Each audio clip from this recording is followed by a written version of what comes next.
কেমন কি কেউ ঠেকায় রাখতে পারবে? প্রধানমন্ত্রী, প্রেসিডেন্ট, র্যাবের প্রধান, পুলিশ প্রধান, সেনা প্রধান, Donald Trump, Barack Obama, George W Bush, Vladimir Putin, Narendra Modi, পৃথিবীর কেউ, গোটা বিশ্বের সবাই মিলে কেমনকে ঠেকিয়ে রাখতে পারবে? অসম্ভব। কেমত হবেই হবে, কিন্তু কবে হবে এটা জানে কে? ইন্নাল্লাহা ইনদাহু ইলমুস সাআ, কিয়ামতের জ্ঞান আছে শুধু আল্লাহর কাছে, বিশ্বনবীর কাছে নাই। হাদিসে জিবরাইল, সাইয়েদনা জিবরাইল এসে বললেন, ইয়া রাসূলুল্লাহ মাতা সাআ, কিয়ামত কবে হবে? বিশ্বনবী বললেন, মাল মাসউলু আনহা বিআ'লামা মিনাস সাইল।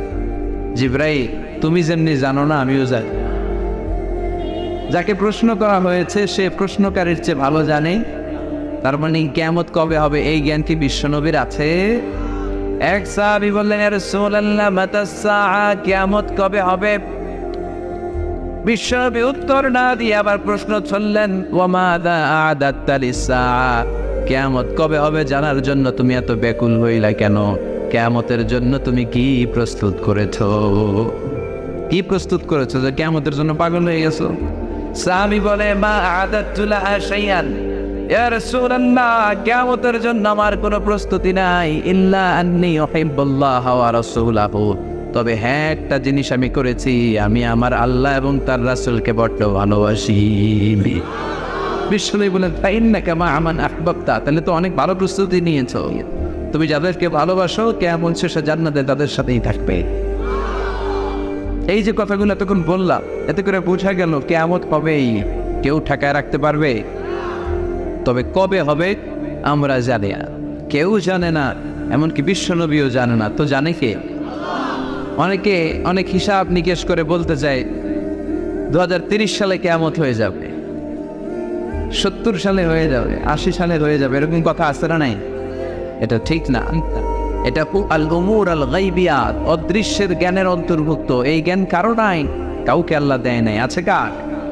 এ সম্পর্কে তথ্য দিতে যাওয়া সুনির্দিষ্টভাবে এটা গায়েবের জ্ঞানে হস্তক্ষেপ করার নামান্তর, এটা কুফর। কথা বলেন। এজন্য কিয়ামত সম্পর্কে আল্লাহ ছাড়া কেউ জানে না। তবে আমাদের প্রিয় নবী বিশ্বনবী কিয়ামতের কিছু আলামত আমাদেরকে বলে গিয়েছেন।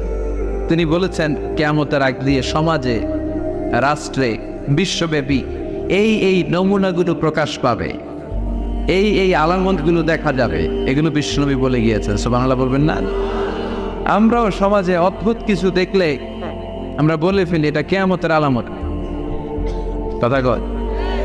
আমার যে secretary, personal secretary professor Mosharraf Hossain, হাজার হাজার ফোন আসে তার কাছে প্রতিদিন একটা ডেটের জন্য।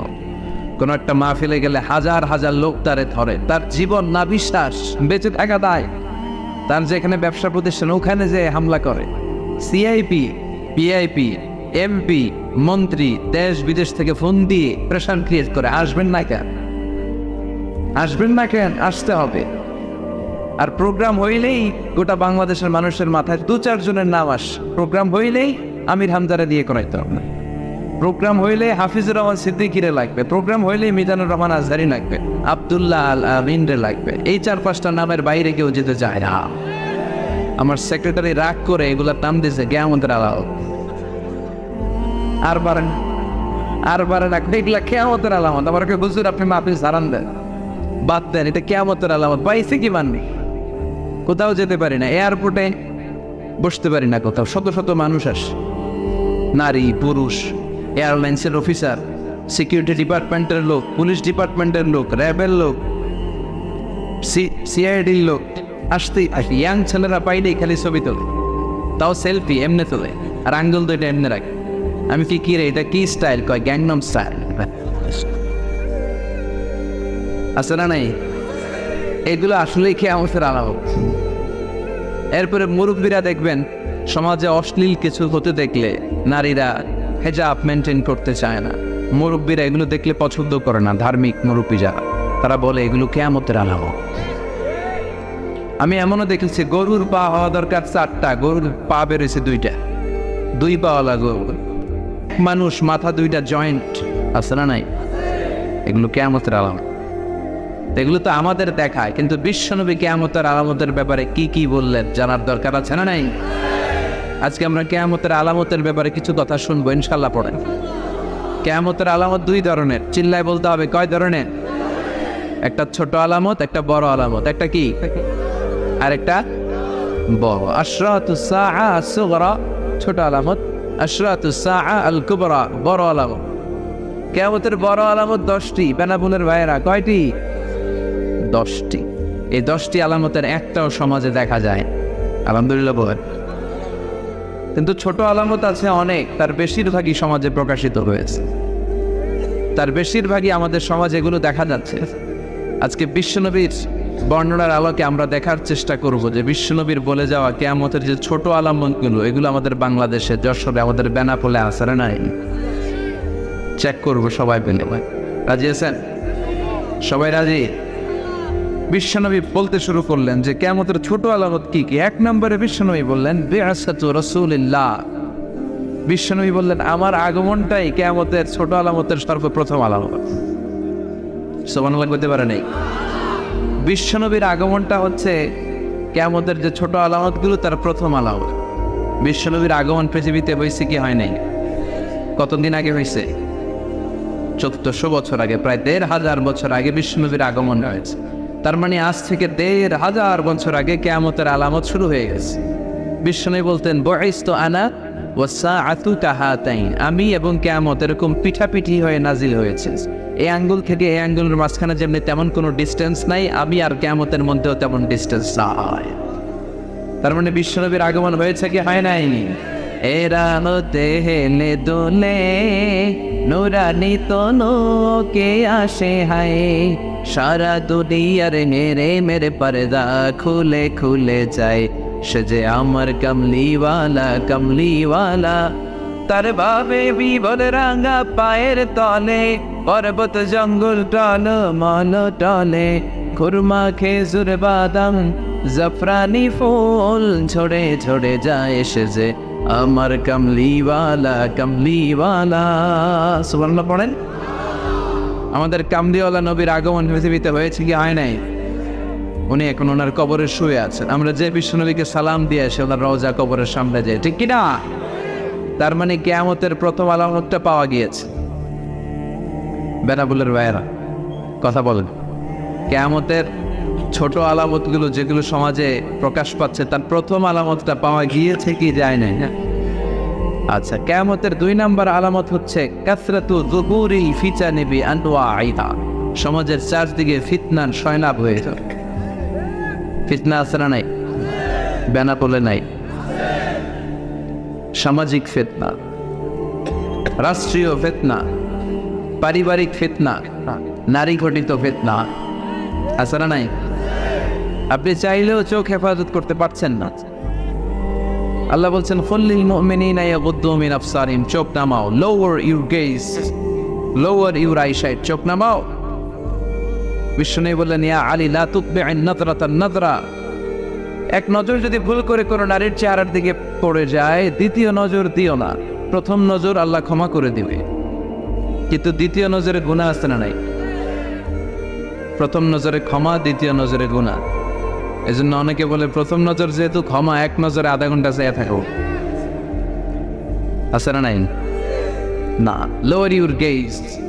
শয়তান এই নজর দিয়ে, আন-নাযার সাহমুন মাসমুম মিন সিহামি ইবলিস, নজর হচ্ছে শয়তানের তীর মাখানো তীরবানের মধ্য থেকে ভয়ঙ্কর তীর। এই তীর দিয়ে শয়তান যুবক যুবতীদেরকে কাবু করে ফেলে। এখন সমাজে এই নজরের হেফাজত নাই, কথা বলেন। প্রত্যেক ইয়াং ছেলেদের গার্লফ্রেন্ড আছে না নাই? ইয়াং মেয়েদের বয়ফ্রেন্ড আছে না নাই? তোমাদেরও আছে নাকি এগুলা? হ্যাঁ, কথা কয় না, সবগুলা ক্লাস 5 থেকেই নাকি এখন শুরু হয়ে যায়। ক্লাসে ভাগাভাগি হয় কার কোনটা, কার কোনটা, মানে কে কার বন্ধু, কে কার গার্লফ্রেন্ড, কে কার বয়ফ্রেন্ড, সব ভাগযোগ। যেটার বয়ফ্রেন্ড নাই গার্লফ্রেন্ড নাই, কই তুই আনছো চা, তুই ব্যাগটাই তোর এই জমানায় মানায় না, তুই আতে কথা কর। এইটারে গার্লফ্রেন্ড বয়ফ্রেন্ড, এটার আবার সংক্ষিপ্ত করছে জিএফ আর বিএফ। কি বানাইছে? জিএফ আর বিএফ। তো এগুলো ফিতনা নয়? কথা বলেন। আজ থেকে 20 বছর আগে জিএফ বিএফ এগুলো ছিল, ক্রাশ খাওয়া ছিল। ক্রাশ খাওয়া বুঝেন? ইয়ান ফোলামানরা বুঝে ভালো। এগুলো ছিল না, এগুলো ফিতনা। বিশ্বনবী বলেছেন কিয়ামতের আগে জ্বলন্ত আগুনের অঙ্গার কয়লা হাতে রাখা সহজ হয়ে যাবে, কিন্তু ঈমান নিয়ে বাঁচাটা কঠিন হয়ে যাবে। আমি চাইলেও পারছি না। আমি ডানে তাকালে ফিতনা, আমি চোখ হেফাজত করার জন্য বায়ে তাকাই ফিতনা, নিচে তাকাই ফিতনা, উপরে তাকাই দেখি অশ্লীল বিলবোর্ড। আছে না নাই? আমি সরকারি জব করি, আমি হক হালাল মেনটেন করতে চাই, ঘুষ খেতে চাই না, তারপরও বানি না। টেবিলের নিচে ঘুষ, উপরে ঘুষ, ডানে ঘুষ বায়ে ঘুষ, পাশে যারা চাকরি করে কলিগরা খায় ঘুষ, আমার অধীনস্থ যারা এরাও খায় ঘুষ, উপরে বসেও খায় ঘুষ। ফিতনা আছে না নাই? ফিতনাতুন তামুজু কামাউজিল বাহর, সাগরের ঢেউ জমিনে তীরে আছড়ে পড়ে। ফিতনাগুলো এসে আমাদের হৃদয়ে আছড়ে ফেলবে। ঈমান নিয়ে বেঁচে থাকা কঠিন। আমরা আল্লাহর কাছে ঈমানের মরণ চাই।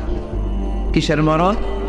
ঈমানের পথে অবিচল থেকে আমার মরণ যেন হয়। পড়ে না আমিন? তোমারই কাছে মিনতি আমার, তোমারই কাছে মিনতি আমার, মহামহিম দয়াময়। ঈমানের পথে অবিচল থেকে আমার মরণ যেন হয়। পড়ে না আমিন? ঈমান নিয়ে বেঁচে থাকাটা কঠিন হয়েছে। ফিতনা আর ফিতনা। এজন্য বিশ্বনবী একটা দোয়া শিখিয়েছেন, আল্লাহুম্মা ইন্না নাউযু বিকা মিনাল ফিতান মা যাহারা মিনহা ওয়া মা বাতান। হে আল্লাহ, প্রকাশ্য প্রকাশ্য দেখা যায় আর দেখা যায় না, এরকম সব ফিতনা থেকে আল্লাহ তুমি আমাদের বাঁচাও। চিল্লায় পড়ে না আমিন? তাহলে এই যে বিশ্বনবী বললেন ফিতনা বাড়বে, সমাজে ফিতনা আছে না নাই? বেনা বলে আপনাদের এলাকায়, আপনাদের পাড়ায়, মহল্লায় মহল্লায় আছে না? আছে। বিশ্বনবী এমনভাবে কিয়ামতের ছোট আলামতগুলো বলে গিয়েছেন, শুনলে মনে হয় যেন এই 21 শতাব্দীর দিকে তাকিয়ে তাকিয়ে বিশ্বনবী কথাগুলো বলেছে। মনে হয় যেন বাংলাদেশের পরিবেশের দিকে তাকিয়ে বিশ্বনবী কথা বলে গিয়েছেন, ঠিক কিনা?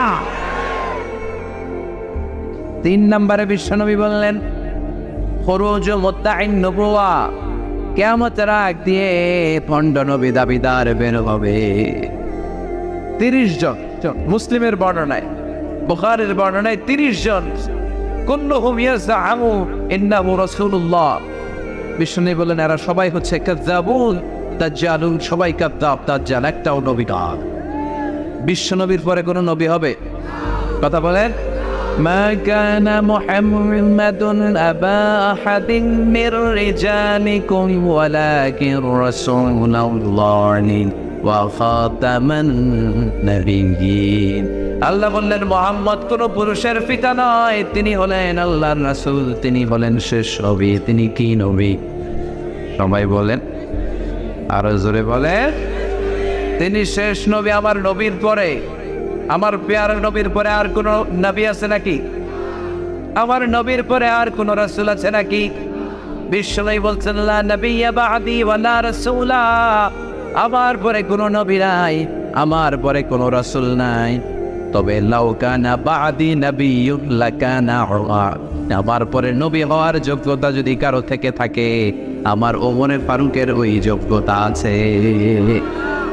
তুমি বলেছ রাসূল দেবে না, বলনি দেবে না ওমর, বলনি দেবে না হামজা তারি, খালি দিবি জয়ী সমর। প্রভু তুমি বলেছ রাসূল দেবে না, বলনি দেবে না ওমর, বলনি দেবে না হামজা তারি, খালি দিবি জয়ী সমর। প্রভু তুমি বলেছ রাসূল দেবে না। সুবহানাল্লাহ পড়ে। বিশ্বনবী বললেন আমার পরে নবী নাই, রাসূল নাই, তবে যদি কেউ নবী হতো ওমর নবী হতো, ঠিক কি না? ওমরে ফারুকের এমন মর্যাদা ছিল, ওনাকে মুনাফিকরা ভয় পেত, কাফিররা ভয় পেত, মুশরিকরা ভয় পেত, এমনকি শয়তানও ভয় পেত। বিশ্বনবী বলতেন, মা সালাকাকা শাইতানু ফাজ্জান সালিকান ইল্লা সালাকা ফাজ্জান গায়রা ফাজ্জিক। ও ওমর, তোমার যদি শয়তান কোন রাস্তা দিয়ে হাঁটতে দেখে, শয়তান ওই রাস্তা রেখে দিয়ে অন্য রাস্তা ধরে হাঁটে। ওমরে ফারুককে যদি রাস্তা দিয়ে শয়তান আসতে দেখে, শয়তান ওই রাস্তায় হাঁটে, আরেক রাস্তা দিয়ে আসে। সুবহানাল্লাহ পড়ে। ওই ওমরের দরকার আছে না নাই? আসাদ্দুকুম ফি আমরিল্লাহি উমর। আল্লাহর জমিনে আল্লাহর দ্বীন বাস্তবায়নে সবচেয়ে কঠোর সাহাবী ছিল। আর আরহামু উম্মতি বি উম্মতি আবু বকর। আমার পুরো উম্মতের মধ্যে সবচেয়ে রহম দিলের সাহাবী হচ্ছে আবু বকর। বিশ্বনবী একবার বললেন, তোমরা কি জানো তোমাদের মধ্যে এমন এক সাহাবী আছে যে সাহাবীকে জান্নাতের 8টা দরজায় সেদিন ডাকবে আর বলবে, আপনি আমার দরজা দিয়ে প্রবেশ করেন। 8টা দরজায় বলবে, ওইটা না আমারটা দিয়ে। ওই দরজায় বলবে, ওইটা না আমারটা দিয়ে। সাহাবীরা বললেন, ইয়া রাসূলুল্লাহ, কে সেই সৌভাগ্যবান সাহাবী? বিশ্বনবী, সে সাহাবী হলো আমার হিজরতের দিনের সাথী, আমার বিপদের দিনের বন্ধু আবু বকর সিদ্দিক। আরহামু উম্মতি বি উম্মতি আবু বকর। এই গোটা উম্মতের মধ্যে সবচাইতে রহম দিলের সাহাবী ছিলেন আবু বকর। বুখারীর বর্ণনা, কানা রাজুলুন আসিফ, কোমল হৃদয়ের লোক ছিলেন। ইমামতির জন্য যখন মসজিদে নববীতে জাহারি কেরাতে ইমামতি করতেন, সূরা ফাতিহা পড়া শুরু করলে কান্নার আওয়াজে সূরা ফাতিহার শব্দ বোঝা যেত না। বিশ্বনবীর জায়গায় উনি দাঁড়ালেই কাঁদতেন। নামাজ শুরু করলে ওনার মনে আসতো, কাইফা আকুমু মাকামা রাসূলিল্লাহ, আমার নবী যে এখানে দাঁড়িয়ে ইমামতি করেছে, আমি এখানে দাঁড়িয়ে ইমামতিটা করব কেমন করে? শুধু কাঁদতেন, শুধু কাঁদতেন। নরম দিলের সাহাবী। আর তার বিপরীতে সাইয়েদনা ওমর ফারুককে শক্ত বানিয়ে দিল কে? নরম শক্ত, দুইটার ভারসাম্যে ইসলাম। সুবহানাল্লাহ পড়ে। আমরা যখন নামাজের ইমামতি করি, বাংলাদেশের ইমাম সাহেবরা কেবলামুখী হয়ে দাঁড়ায় যখন একামত হয়, কিন্তু ওমর ফারুক যখন মসজিদে নববীর মধ্যে ইমামতি করতেন, কেবলামুখী হতেন না, তিনি মুসল্লিদের দিকে মুখ করে বসে থাকতেন। সুবহানাল্লাহ পড়ে। মুসল্লিদের দিকে মুখ করে দাঁড়ায় থাকতেন, হাতে থাকতো লাঠি। একামত চলতেছে, লাঠি দিয়ে এই সামনে আসো, এই পিছনে, এই শুনছে, পিটায় পিটায় কাতার সোজা করে দিত। সুবহানাল্লাহ পড়ে। এখন আমরা কাতার সোজা করি না, কাতারে ফাঁকা রাখি, পায়ের সাথে পা মিলাই না। আল্লাহ বিশ্বনবী বললেন, পায়ের সাথে পা মিলাইতে তোমাদের হৃদয়গুলো মিলাই দিবে কে? আর পায়ে পা না মিলিয়ে যদি গ্যাপ রাখো, হৃদয়ের মধ্যেও গ্যাপ রাখবে কে? তার মানে খরুজ মুদ্দাঈন নবুওয়া, অনেক পণ্ড নবী দাবিদার বেরোবে। বিশ্বনবীর সময়েই বের হয়েছিল একজন, নাম মুসাইলামাতুল কাযযাব। এসে বলে, মুহাম্মদ আর নবুওয়া নিসফুন লি ওয়া নিসফুন লাক, নবুয়ত পুরাটা তোমার না, অর্ধেক আমার অর্ধেক তোমার। কত বড় বেয়াদব! আমার অর্ধেক আমারে বুঝিয়ে দাও। বিশ্বনবী বলেন, আনতা লাস্তা মুসাইলামা ফাকাত, তুমি তো শুধু মুসাইলামা না, আনতা মুসাইলামাতুল কাযযাব, তুই বন্ট মুসাইলামা, বন্ট, তুই বন্ট। সে বিশ্বনবীর মতো অ্যাক্টিং করতে চাইতো, বিশ্বনবীকে কপি করতে চাইতো, নকল করতে চাইতো। বিশ্বনবী কোনো গাছের মধ্যে হাত লাগলে ওই গাছের ফল বাড়িয়ে দিত কে? তার এলাকায় সে বলতো, আমিও নবী। সবাই বলে, তাহলে আমাদের গাছে হাত দাও। ও গাছের মধ্যে হাত লাগালে ফল সব নষ্ট হয়ে পড়ে যাবে। কপি করে লাভ হয়েছে? বিশ্বনবী কোন লোনা পানির কুয়ার মধ্যে অজুর পানি দিয়ে কুলি করে কুলি ফেললে লোনা পানির কুয়ারে মিঠা পানির কুয়া বানায় দিত কে? আর এই বেয়াদবটা মিঠা পানির কুয়ার মধ্যে কুলির পানি ফেললে এটারে লোনা বানায় দিত কে? সুবহানাল্লাহ। বিশ্বনবীর হাতে এত বরকত। বিশ্বনবী মদিনাতে ছোট্ট নবজাতক যে সন্তানগুলো, নিউ বর্ন বেবি, ওই বাচ্চাদের মাথায় হাত বুলিয়ে দিলে বাচ্চার মাথা চুল বড় হয়ে যেত, কিন্তু সে বাচ্চাদের মাথায় হাত বুলাই দিলে মাথার চুল আর উপরে টাক মাথা হয়ে যেত। বন্ড। এরপর এরকম 30 জন বেরোবে বিশ্বনবীর ওয়াদা অনুযায়ী। আলজেরিয়াতে বের হয়েছে একজন, ইন্ডিয়ার পাকিস্তানের পাঞ্জাব একটা এলাকা আছে না, ওইখানে একটা আছে মির্জা গোলাম আহমদ কাদিয়ানী, কাফের, ইসলামের সাথে সম্পর্ক নাই। সে একবার দাবি করছে, আমি আখিরি নবী, নাউজুবিল্লাহ পড়বেন না। এরপর দাবি করেছে, আমি ইমাম মাহাদি। এরপর দাবি করছে, আমি ঈসা আল মাসীহ। এই বেয়াদবটা টয়লেট করতে যায়, টয়লেটের টাঙ্কি ভাঙ্গা গুহের টাঙ্কির ভিতরে বসছে। ওইরা 100 বছরের জমা থাকা গু খাইতে খাইতে খাইতে খাইতে শেষ। ফেরাউন খাইছে লোহিত সাগরের পানি, আর এই বেয়াদবটা খাইছে শত শত মানুষের পায়খানা। নবীরা পবিত্র, নবীরা যেখানে মারা যায় ওই জায়গাটাও পবিত্র, কিন্তু এইটা নবী দাবি করে মরছে কোন জায়গায়? কথা কয় খাইছে কি? হ্যাঁ, এখন এটারে উঠাবে কে? এর অনুসারীরা মেথর নিয়ে আসছে। বেনাপোলে মেথর চিনেন? মেথর ভাইরা এই কাজে হেল্প করে। তারা শিকল আর রশি এনে ওটারে বাদ দিয়ে উঠানো শুরু করছে। এত ওজন টাইনা উঠাইতেও পারে, উঠাতে একেবারে উঠায় ধরবে, আবার থামাস করে বলো আল্লাহকে জনমের ঘুঘাস। কারণ বিশ্ব নবীর সাথে বেয়াদবি করেছে। আমার নবীর পরে কেউ নবী হতে পারে না। এই মুসাইলামাতুল কাযযাব, তারপরে এই মির্জা গোলাম আহমদ কাদিয়ানের অনুসারীরা এখনো বাংলাদেশে আছে। এদেরকে রাষ্ট্রীয়ভাবে কাফের হিসেবে ঘোষণা দিতে হবে। এদের সাথে ইসলামের কোনো সম্পর্ক নাই। চিল্লায় বলো ঠিক কিনা? এই মুসলমানদের দেশে ইসলামের ট্যাগ লাগিয়ে কাদিয়ানীদের কোনো কার্যক্রম চলতে পারে না। এগুলো কাফের, এগুলো অমুসলিম। যারা বিশ্ব নবীরে মানে না, এরা কালিমার অর্ধেকটাকে কেটে ফেলে দেয়। লা ইলাহা ইল্লাল্লাহ মুহাম্মাদুর, আপনি মুহাম্মদ রাসূলুল্লাহ বাদ দিয়ে শুধু লা ইলাহা বললে মুমিন হবে? এই শাহাদাতের বাণী পুরোটা না পড়লে মুমিন হওয়া যাবে? ঝিনুকের ভেতর লুকিয়ে থাকে যেমন মতি, ঝিনুকের ভেতর লুকিয়ে থাকে যেমন মতি, কালমা শাহাদাতে আছে আল্লাহর জ্যোতি, কালমা শাহাদাতে আছে আল্লাহর জ্যোতি। ঠিক না? এই কালেমাকে খণ্ডিত করে পড়ার অধিকার আল্লাহ কাউরে দেয় না। এজন্য এগুলো অমুসলিম, এগুলোর সাথে আমাদের সম্পর্ক রাষ্ট্রীয়ভাবে সরকারের উচিত এদেরকে রাষ্ট্রীয় ঘোষণায় ফরমান জারি করে সার্কুলেশন করে অমুসলিম হিসেবে আখ্যায়িত করে মেলা। এটা মুসলমানদের গণমানুষের দাবি। তার মানে দেখেন, বিশ্বনবী যা যা বললেন তার প্রতিটা নমুনা আমাদের সমাজে আসছে না নাই? বন্ডন আর বের হবে। একশনই বললেন কাসরাতুল হারাজ, কিয়ামতের আগে হারাজ বেড়েছে। সাহাবারা বললেন ওমাল হারাজ ইয়া রাসূলুল্লাহ, আল্লাহ রাসূল হারাজ কি? বিশ্বনবী বললেন হাদা হুয়াল হারাজ, হ্যাঁ হুয়াল হারাজ। কি বুঝলেন? হ্যাঁ কি বুঝলেন? মারামারি, হত্যা, যুদ্ধ আসলে নাই। বিশ্বনবী বললেন কিয়ামতের একটা আলামত হলো কিয়ামতের আগ দিয়ে অনেক মানুষকে অন্যায়ভাবে নিহত করা হবে। তাদেরকে কেন মারা হলো? হত্যাকারী নিজেও যাবে না। পোশাকি বাহিনী হাতে গুলি আছে, মেরা দিছে ঠুস। কেন মারছে জানে না, উপরে নড়া আসলে নাই। অর্ডার আসছে, বেড়ে দিলাম। কেন মারলাম আমি নিজেই জানি না।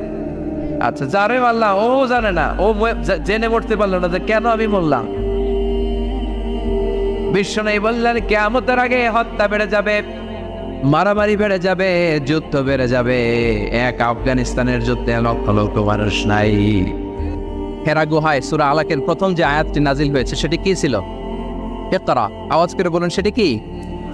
ইকরা বিসমি রাব্বিকাল্লাযী খালাক, read in the name of your lord who has created. পড়ো তোমার প্রভুর নামে যিনি শিখিয়েছেন।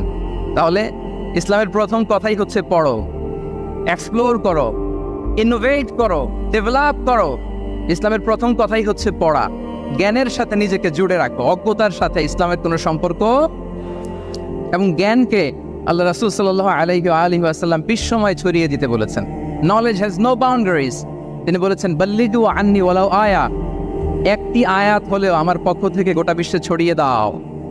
এবং জ্ঞানের রাস্তায়, জ্ঞানের পথে যে অগ্রসর হয়, আল্লাহর হাবিব সাল্লাল্লাহু আলাইহি ওয়াসাল্লাম বলেন যে ব্যক্তি জ্ঞানের পথে অগ্রসর হয় সে মূলত জান্নাতের পথেই অগ্রসর হয়। মান সালাকা তরিকান ইয়ালতামিসু ফীহি ইলমান সাহালাল্লাহু লাহু তরিকান ইলাল জান্নাহ, যে জ্ঞান অর্জনের জন্য সামনে আগায় সে মূলত জান্নাতের দিকে আগায়। আল্লাহু আকবার। তাহলে ইসলাম একটা নলেজ বেসড রিলিজিয়ান। এখানে আমাদের গোজামিল দেওয়ার কোনো সুযোগ নাই। এটা জ্ঞানভিত্তিক ধর্ম। এজন্য এই ধর্ম পেয়ে এই ওয়ে অফ লাইফ যে আমরা প্র্যাকটিস করি, আমাদের প্রাউড ফিল করার দরকার আছে না নাই? বলেন, প্রাউড ফিল হয় না? আচ্ছা, এক নম্বর হচ্ছে নলেজ বেসড রিলিজিয়ান। দ্বিতীয়ত হচ্ছে ইসলাম হচ্ছে দীনুল ইনসানিয়া, মানবতার ধর্ম। মানবতাকে ইসলাম অনেক গুরুত্ব দেয়। মানুষের সম্মান মর্যাদা সবচাইতে বেশি। ইসলাম মানুষকে বলে আশরাফুল মাখলুকাত।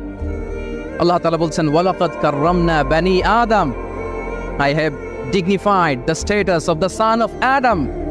আদমের সব সন্তানদেরকে আমি মর্যাদা দিয়েছি। তিনি বলেননি যে আমি মুমিনদেরকে শুধু মর্যাদা দিয়েছি, শুধু মুসলিমদের মর্যাদা দিয়েছি, কেবলমাত্র মুসল্লিদেরকে মর্যাদা দিয়েছি, এমন তিনি বলেননি। ওয়ালাকাদ কাররামনা বানি আদম, গোটা বনি আদমকে, মুসলিম অমুসলিম নির্বিশেষে সব বনি আদমকে আমি সম্মানিত করেছি। আল্লাহু আকবার।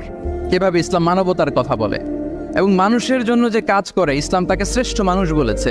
খয়রুন নাস আনফাউহুম লিন-নাস, মানুষের মধ্যে শ্রেষ্ঠ সে মানুষ যে অন্যের কাজে লাগে, যে মানবতার উপকারে আসে, সে শ্রেষ্ঠ মানুষ। এভাবে ইসলাম মানবতার জয়গান গেয়েছে। আল্লাহ রাসূল সাল্লাল্লাহু আলাইহি ওয়া আলিহি ওয়াসাল্লামের সামনে দিয়ে একবার একটা লাশ যাচ্ছিল, তিনি সাহাবাদেরকে নিয়ে বসেছিলেন। হঠাৎ ওই লাশ দেখে রাসূল সাল্লাল্লাহু আলাইহি ওয়াসাল্লাম দাঁড়িয়ে গেলেন। সাহাবারা বললেন, ইয়া রাসূলুল্লাহ, ইন্নাহু ইয়াহুদি, এটা ইহুদির লাশ। কার লাশ? জুইশ, ইহুদির লাশ। আপনি দাঁড়ালেন যে? রাসূল সাল্লাল্লাহু আলাইহি ওয়াসাল্লাম বললেন, আওয়ালাইসাত নাফসান, সে হোক ইহুদি, সে কি মানুষ নয়? এটা কি একটা প্রাণ নয়? এটা কি একটা আত্মা নয়? আমি তো ইহুদি, খ্রিস্টান, নাস্তিক সেটা দেখিনি, আমি মানুষ, এ কারণে সম্মান দিয়ে দাঁড়িয়ে গিয়েছি। আল্লাহু আকবার। তাহলে ইসলাম হচ্ছে দ্য রিলিজিয়ন অফ হিউম্যানিটি, মানবতার ধর্ম। যারা আমাদেরকে মানবাধিকার শিখায়, যারা মানবতার কথা বলতে যায় আমাদের কাছে এসে, তাদের খুব ভালো করে এগুলো জেনে নেওয়া উচিত যে ১৫০০ বছর আগে ইসলাম যেভাবে মানবতাকে উচ্চে তুলে ধরেছে, মানুষের মর্যাদাকে সবচেয়ে উপরে তুলে ধরেছে, মানুষকে আশরাফুল মাখলুকাত বলেছে, নতুন করে মানবতা তাদের কাছ থেকে আমাদের শেখা লাগবে না। তাহলে ১ নম্বর হচ্ছে ইসলাম জ্ঞান ভিত্তিক ধর্ম। ২ নম্বরে বললাম ইসলাম হচ্ছে মানবতার ধর্ম। ৩ নম্বর হচ্ছে ইসলামে আল্লাহ তাআলা যে সমস্ত বিধিবিধান আমাদেরকে দিয়েছেন, ইসলামের যে রুলিংসগুলো আছে, এগুলো খুব ফ্লেক্সিবল, এগুলো অত্যন্ত লাইফ ওরিয়েন্টেড। ইসলামের বিধানগুলো সোসাইটি ওরিয়েন্টেড। মোটেও আপনার কাছে এটাকে অসম্ভব মনে হবে না, মানতে যে কঠিন লাগবে না, বুঝতে সহজ, মানতে সহজ, এরকম চমৎকার বিধিবিধান আল্লাহ তাআলা ইসলামের ভেতরে দিয়েছেন। তার মানে মানুষের সুবিধা অসুবিধাকে ইসলাম আমলে নেয়। আমাদের সাধ্যের বাইরে কোনো বিধান আল্লাহ তাআলা ইসলামে চাপিয়ে দেননি। লা ইউকাল্লিফুল্লাহু নাফসান ইল্লা উসআহা, সাধ্যের বাইরে আল্লাহ তাআলা কোনো বিধান আমাদের উপর চাপিয়ে দেন নাই। কোনো কিছু যদি আমাদের আউট অফ ক্যাপাসিটি হয়, এরকম কোনো বিধান আল্লাহ আমাদেরকে দেন নাই।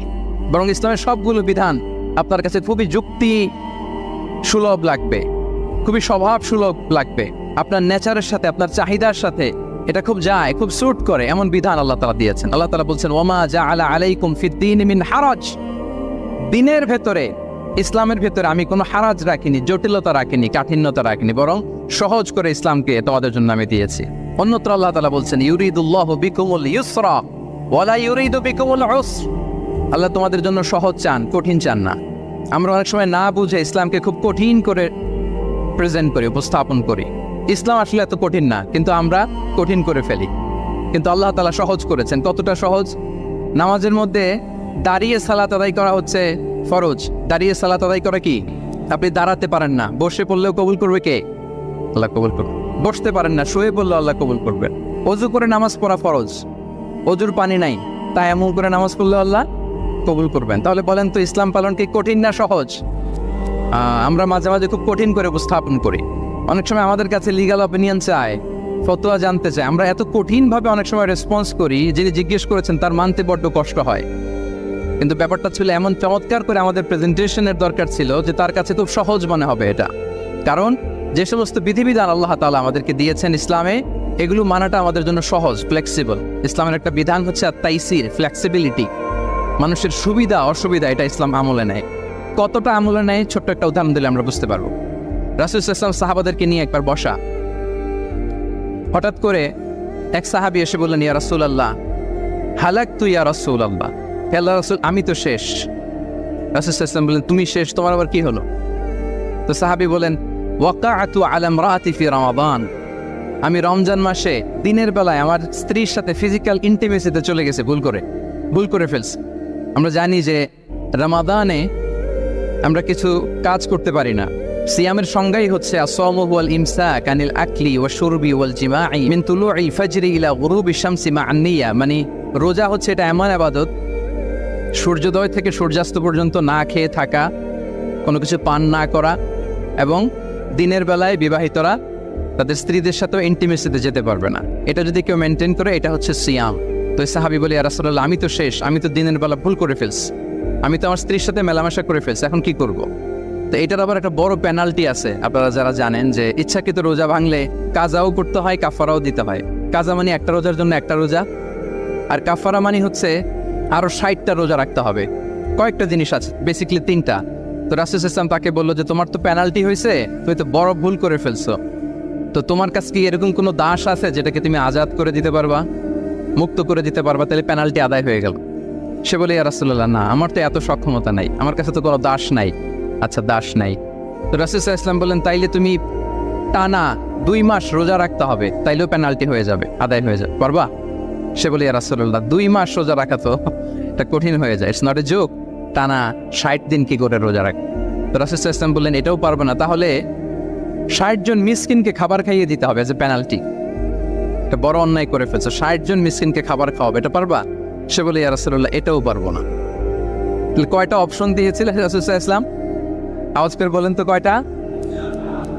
একটাও উনি পারবে না। দাসও আজাদ করতে পারবে না, 2 মাস রোজাও রাখতে পারবে না, 60 জনকে খাওয়াতেও পারবে না। তো রাসূল সাল্লাল্লাহু আলাইহি ওয়াসাল্লাম বলেন কিছুই যখন পারবে না, কি আর করা, যাও একটু অপেক্ষা করে দেখি কি করা যায় তোমাকে নিয়ে। তো রাসূল সাল্লাল্লাহু আলাইহি ওয়াসাল্লাম অন্যান্যদের প্রশ্নের উত্তর দিচ্ছিলেন, সময় যাচ্ছে হঠাৎ করে রাসূল সাল্লাল্লাহু আলাইহি ওয়াসাল্লামের দরবারে 1 ঝুড়ি সাদাকার খেজুর আসলো, 1 ঝুড়ি। তো সাদাকার 1 ঝুড়ি খেজুর দেখে রাসূল সাল্লাল্লাহু আলাইহি ওয়াসাল্লাম বললেন ওই ব্যক্তিকে ডাকো যার কিছু নাই, কিছুই করতে পারবে না। ডেকে আনা হলো।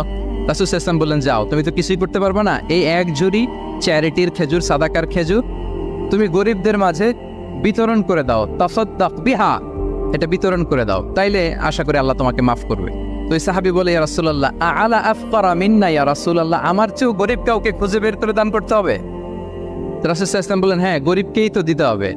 তো উনি বললেন যে রাসূলুল্লাহ, পুরো মদিনার তল্লাটে আমার চাইতে গরিব কেউ আর নাই, আমি সব চাইতে গরিব। ফাদাহিকা রাসূলুল্লাহ হাত্তা বাদাত আনিয়াবু, এই কথা শুনে রাসূল সাল্লাল্লাহু আলাইহি ওয়াসাল্লাম হেসে দিলেন, এত হেসে দিলেন যে রাসূল সাল্লাল্লাহু আলাইহি ওয়াসাল্লাম এই পাশের চোয়ালের দাঁত দেখা গেল, এত বেশি হাসেন না উনি, নিজেকে ধরে রাখতে পারলেন না, হাসি আটকে রাখতে পারলেন না। ফাদাহিকা রাসূলুল্লাহ, হেসে দিলেন, হাত্তা বাদাত আনিয়াবু, ওনার দাঁতের এ পাশ ও পাশ দেখা গেল। তো রাসূল সাল্লাল্লাহু আলাইহি ওয়াসাল্লাম বললেন যাও, দাস মুক্তি করতে পারবো না, 2 মাস রোজাও রাখতে পারবো না, তারপরে 60 জনকে খাবারও খাওয়াতে পারবো না, এখন দিলাম চ্যারিটির 1 ঝুড়ি খেজুর, এটা গরিবদের মধ্যে দান করে দাও। তুমি বলো যে তোমার চেয়ে গরিব আর কেউ নাই, তো কি করা, যাও তুমি তোমার ফ্যামিলি নিয়ে এটা খাও, তোমার ফ্যামিলির মেম্বার্স যারা আছে এদেরকে নিয়ে এটা কি করো, খাও। দেখেন আমাদের সুবিধা অসুবিধাকে ইসলাম কতটা বিবেচনায় নেয়। আসছিল পেনাল্টি দিতে, কথা বুঝতেছেন আমার? ওই সাহাবী রাসূল সাল্লাল্লাহু আলাইহি ওয়াসাল্লামের কাছে আসছিল কি দিতে, পেনাল্টি, এখন নিয়ে গেল কি, 1 ঝুড়ি। আল্লাহু আকবার পড়বেন না? দিস ইজ আওয়ার ইসলাম, যেটা নিয়ে আমাদের প্রাউড ফিল করা উচিত। কি বলেন? আমাদের যে ধর্ম জ্ঞানের কথা বলে, আমাদের যে ধর্ম মানবতার কথা বলে, আমাদের যে ধর্ম এমন বিধান দেয় যেটা মানতে পালন করতে আমাদের কষ্ট হয় না, বরং আমাদের সুবিধা অসুবিধা বিবেচনায় নেয়, সে ধর্ম নিয়ে, সেই ইসলাম নিয়ে আমাদের প্রাউড ফিল করা উচিত কিনা বলেন? শুনি নাই আমি, ইয়েস অর নো? আচ্ছা, গেল ফ্লেক্সিবিলিটি। আচ্ছা, অন্যের অধিকারের ব্যাপারে সচেষ্ট থাকতে বলে ইসলাম। সুবহানাল্লাহ। আল মুসলিমু মান সালিমা আল মুসলিমুনা মিন বিলিসানিহি ওয়া ইয়াদিহি, মুসলিম তো সে যার হাত থেকে, যার হাতের অনিষ্ট, মুখের অনিষ্ট থেকে তার আশেপাশের ভাইয়েরা নিরাপদে থাকে, সে হচ্ছে মুসলিম। তার মানে আপনার হাত দিয়ে, আপনার কথা দিয়ে, আপনার কাজ দিয়ে আপনি আশেপাশের কাউকে যদি কষ্ট দেন, আপনি মুসলিম হতে পারবেন? আপনি আশেপাশের কাউকে কষ্ট দিতে পারবেন না। আপনার নেইবরকে যদি আপনি কষ্ট দেন, আপনি মুসলিম হতে পারবেন না। আপনি অন্যের প্রাইভেসিতে যদি ইন্টারফেয়ার করেন, কারো প্রাইভেসি যদি ভায়োলেট করেন, আপনি ভালো মুসলিম হতে পারবেন? কারো পার্সোনাল স্পেসে যদি আপনি নাক গলান, আপনি যদি ইন্টারফেয়ার করেন, তাহলে আপনি ভালো মুসলিম হতে পারবেন? অন্যের অধিকারের ব্যাপারে ইসলাম আমাদেরকে সচেষ্ট থাকতে বলে। ইসলাম বলে ওয়ালা তাজাসসু, খবরদার, খবরদার, গোয়েন্দাগিরি করো না, কারো পার্সোনাল স্পেসে নাক ঢুকিও না, যেটা তোমার ইস্যু না, যেটা তোমার বিজনেস না, ওখানে তুমি কবু যাবে না। কিন্তু আমরা এগুলো ভায়োলেট করি, দেদারসে, কি বলেন, করি না? অন্যের কোনো বিষয়ে আমাদের আগ্রহ থাকে বেশি, এরকম থাকে না? এনএসইউতে আলহামদুলিল্লাহ এরকম কেউ নাই, আছে এরকম? কার পার্সোনাল বিষয়ে আমাদের কোনো ইন্টারেস্ট আছে? আছে না নাই? হাফ হাফ হয়ে গেছে, দেখছেন? আচ্ছা, অন্যের পার্সোনাল বিষয় জানতে খুব মন চায় কার কার, দেখি হাত তুলে ফেলছে কয়েকজন। আল্লাহ হেদায়েত দেখ আমাদেরকে। আচ্ছা, অন্যের পার্সোনাল বিষয়ে নাক গলায় না, এরকম কারা কারা দেখি? মাশাআল্লাহ, মাশাআল্লাহ, মাশাআল্লাহ। ঠিক আছে, হাত নামান। ঠিক আছে, এবার দুইবারের একবারও যারা হাত তোলেন নাই তারা হাত তোলেন। আপনারা কি করেন? আচ্ছা, তাহলে অন্যের পার্সোনাল ইস্যুতে আমরা আজকে থেকে নাক গলাবো, আমরা ভুল করে ফেলি। ইনশাল্লাহ আমরা এমনটা করব না। আমরা আসলে খুঁচিয়ে খুঁচিয়ে তার পার্সোনাল বিষয় জানতে চাই। বিশেষ করে নিঃসন্তান দম্পতি পেলে আমি দেখেছি খুঁটিয়ে খুঁটিয়ে তাকে প্রশ্ন করে যে ভাই কি সমস্যা, ভেবে নিচ্ছেন না কেন, কার সমস্যা, আপনার সমস্যা না ভাবির সমস্যা, আর বেটা তোর কি সমস্যা সেটা বল। একজন নিঃসন্তান দম্পতি কি পরীক্ষার মধ্য দিয়ে যায় আমাদের কোনো আইডিয়া আছে? তার এই পরীক্ষার মধ্যে যদি আমরা কাটা গায়ে নুনের ছিটা যদি দেই তাহলে তার কেমন লাগবে বলেন তো? আছে তো সে পরীক্ষার মধ্যে, খুঁটিয়ে খুঁটিয়ে আমরা তাকে বিব্রত করার চেষ্টা করি। আল্লাহ আমাদেরকে হেফাজত করুন। এগুলো আমরা করবো না ইনশাআল্লাহ বলেন। তাহলে দেখেন যে ইসলাম আমাদেরকে ইনস্ট্রাক্ট করে, খবরদার কারো পার্সোনাল স্পেসে নাক গলাবা না। হ্যাঁ, প্রত্যেকের একটা প্রাইভেট স্পেস আছে, কেউ এখানে ইন্টারফেয়ার করতে পারবে। ইসলাম আমাদেরকে অন্যের রাইটসের ব্যাপারে সচেতন থাকতে বলে। ইসলাম আমাদেরকে কমিউনাল হারমোনির কথা বলে, সাম্প্রদায়িক সম্প্রীতি। আমরা মুসলিম, এদেশে আমরা মুসলিম সংখ্যাগরিষ্ঠ, কিন্তু আমাদের হিন্দু ভাইয়েরা আছে, বৌদ্ধরা আছে, তাদের সাথে মিলেমিশে থাকার কথা বলে। এবং রাসূল সাল্লাল্লাহু আলাইহি ওয়াসাল্লাম তো মদিনাতে যে তাই করেছেন, মদিনা চার্টার করেছেন। জুইশরা ছিল, পেগানরা ছিল, মুসলিমরা ছিল, সবাইকে নিয়ে তিনি মদিনা চার্টার করেছেন। পরবর্তীতে তারা বিট্রে করার কারণে, ট্রেচারের কারণে এই মদিনা চার্টার ভঙ্গ হয়েছে, কিন্তু রাসূল সাল্লাল্লাহু আলাইহি ওয়াসাল্লামের পক্ষ থেকে কোনো না ছিল না। তাহলে এই যে পরমত সহিষ্ণুতা, রিলিজিয়াস কোএক্সিস্টেন্স, ধর্মীয় সহাবস্থান, এটার কথা ইসলাম আমাদেরকে বলে। এবং কতটা জোরালোভাবে বলে আপনি অবাক হবেন। মাইনরিটি রাইটসকে ইসলাম এমনভাবে প্রিজার্ভ করেছে। আল্লাহ রাসূল সাল্লাল্লাহু আলাইহি ওয়াসাল্লাম বলেন, কোনো হিন্দু, কোনো মাইনরিটি, কোনো সংখ্যালঘু, শব্দটা যদি আমাদের পছন্দের না, বোঝানোর জন্য বলছি, কোনো অমুসলিম যদি মুসলিমদের পাশে থাকে এবং কোনো মুসলিম যদি তার রাইটকে ভায়োলেট করে, যেমন আপনি মুসলিম, আপনার নেইবার হচ্ছে হিন্দু, আপনি যদি তার হক নষ্ট করেন, জোর করে তার জমি দখল করেন, তাকে তার প্রাপ্য থেকে বঞ্চিত করেন, রাসূল সাল্লাল্লাহু আলাইহি ওয়াসাল্লাম বলেন কিয়ামতের দিন আমি ওই হিন্দুর পক্ষে মুসলিমের বিপক্ষে বাদী হয়ে দাঁড়াবো। আল্লাহু আকবার। রাসূল সাল্লাল্লাহু আলাইহি ওয়াসাল্লাম ওই হিন্দুর পক্ষে, আমি রাসূল সাল্লাল্লাহু আলাইহি ওয়াসাল্লামের উম্মত, আমার বিপক্ষে দাঁড়াবেন। আল্লাহু আকবার। What a marvellous statement. আল্লাহু আকবার। সংখ্যালঘুদের উপর যদি কেউ কোনো মুসলিম অত্যাচার করে, রাসূল সাল্লাল্লাহু আলাইহি ওয়াসাল্লাম বলে তুমি আমার উম্মত হতে পারো, কিন্তু তোমার পক্ষে না, আমি ওই মাজলুমের পক্ষে কিয়ামতের দিন দাঁড়াবো। দিস ইজ ইসলাম। ইসলাম আমাদেরকে অন্য যে ফেইথ আছে, Islam teaches us to respect other faith. অন্যান্য যে ফেইথগুলো আছে এগুলোর প্রতি শ্রদ্ধা দেখাতে বলে, সম্মান দেখাতে বলে। আল্লাহ তাআলা বলছেন ওয়ালা তাসুবুল্লাযীনা ইয়াদউনা মিন দুনিল্লাহি ফায়াসুবুল্লাহা আদওয়ান বিগাইরি ইলম। ওহে বিশ্বাসীরা, আল্লাহকে ছাড়া তারা যাদেরকে ডাকে, যাদের উপাসনা করে, ওই সমস্ত দেবদেবীকে তোমরা গালি দিও না। ফলে রাগান্বিত হয়ে অজ্ঞতাবশত তারা আল্লাহকে গালি দিবে। কথা বুঝতে পেরেছেন? ওরা নানা কিছুর উপাসনা করে, কিন্তু আমরা কি যেসব জিনিসের তারা উপাসনা করে তাদেরকে গালি দিতে পারবো বলেন? আল্লাহ স্পষ্ট করে বলেছেন খবরদার তাদের দেবতাদের গালি দিও না, তাহলে ওরা আল্লাহকে গালি দিবে। তাহলে কেমন যেন আল্লাহকে গালি খাওয়ানোর কারণ হলাম কে? আমি। কেউ যদি অন্য ধর্মকে ছোট করে সে মূলত ইসলামকে ছোট করে। আই রিপিট, আমি আবারও বলছি, যে অন্য ধর্মকে ছোট করে সে ইসলামকে ছোট করে। তাহলে অন্যান্য যে ফেইথ আছে এগুলোর ব্যাপারে আমাদেরকে শ্রদ্ধাশীল থাকতে বলেছে ইসলাম। সর্বশেষ ব্যালেন্সড অ্যাপ্রোচের কথা ইসলাম আমাদেরকে বলেছে। আমরা যেন ভারসাম্যপূর্ণ জীবন আচরণে বিশ্বাসী হই, আমাদের কথায়, আমাদের কাজে, আমাদের বিশ্বাসে, আমাদের আচরণে। দাওয়াতি কাজ করার ক্ষেত্রে, ইসলামকে বোঝার ক্ষেত্রে, ইসলামকে বোঝানোর ক্ষেত্রে আমাদেরকে ব্যালেন্সড অ্যাপ্রোচে বিশ্বাসী হতে হবে, ভারসাম্যপূর্ণ আচরণ করতে হবে, যেটাকে আরবিতে বলে আল ওয়াসাতিয়া। সম্মানিত সুধী মণ্ডলী, ওয়াকাযালিকা জাআলনাকুম উম্মাতাও ওয়াসাতা লিতাকুনু শুহাদা আলান নাস ওয়া ইয়াকুনা রাসূলু আলাইকুম শাহীদা। আমরা হচ্ছে মধ্যমপন্থী জাতি। ইসলাম আমাদেরকে বাড়াবাড়িও শেখায় না, ছাড়াছাড়িও শেখায় না, বরং মাঝামাঝি থাকতে বলে। আলহামদুলিল্লাহ বলেন। আমরা শিথিলপন্থীও নই, আমরা কট্টরপন্থীও নই, বরং আমরা মধ্যমপন্থী। আমরা কোন পন্থী বলেন তো? আওয়াজ করে, আমরা কোন পন্থী? আমরা মধ্যমপন্থী। তাহলে ইসলাম বোঝার ক্ষেত্রে, বোঝানোর ক্ষেত্রে, ইসলাম পালন করার ক্ষেত্রে, অনুশীলন করার ক্ষেত্রে আমাদেরকে মধ্যম পন্থা অবলম্বন করতে হবে। বাড়াবাড়িও করা যাবে না, ছাড়াছাড়িও করা যাবে। আমরা শিথিলপন্থীও নয়, কট্টরপন্থীও নয়, আমরা হচ্ছে মধ্যমপন্থী। তাহলে এরকম অনেকগুলো ফিচার দিয়ে আল্লাহ তাআলা ইসলামকে বৈশিষ্ট্যমণ্ডিত করেছেন। আমি কেবলমাত্র 7টি উল্লেখ করেছি। আচ্ছা, আপনাদের কাছে কি মনে হয় এই যে ফিচারগুলো দিয়ে আল্লাহ তাআলা ইসলামকে বৈশিষ্ট্যমণ্ডিত করেছেন, ওই ইসলাম পেয়ে এই মুসলিম আইডেন্টিটি নিয়ে আমাদের প্রাউড ফিল করা উচিত নাকি উচিত না? বলেন। Of course, absolutely we should feel proud of our Muslim identity.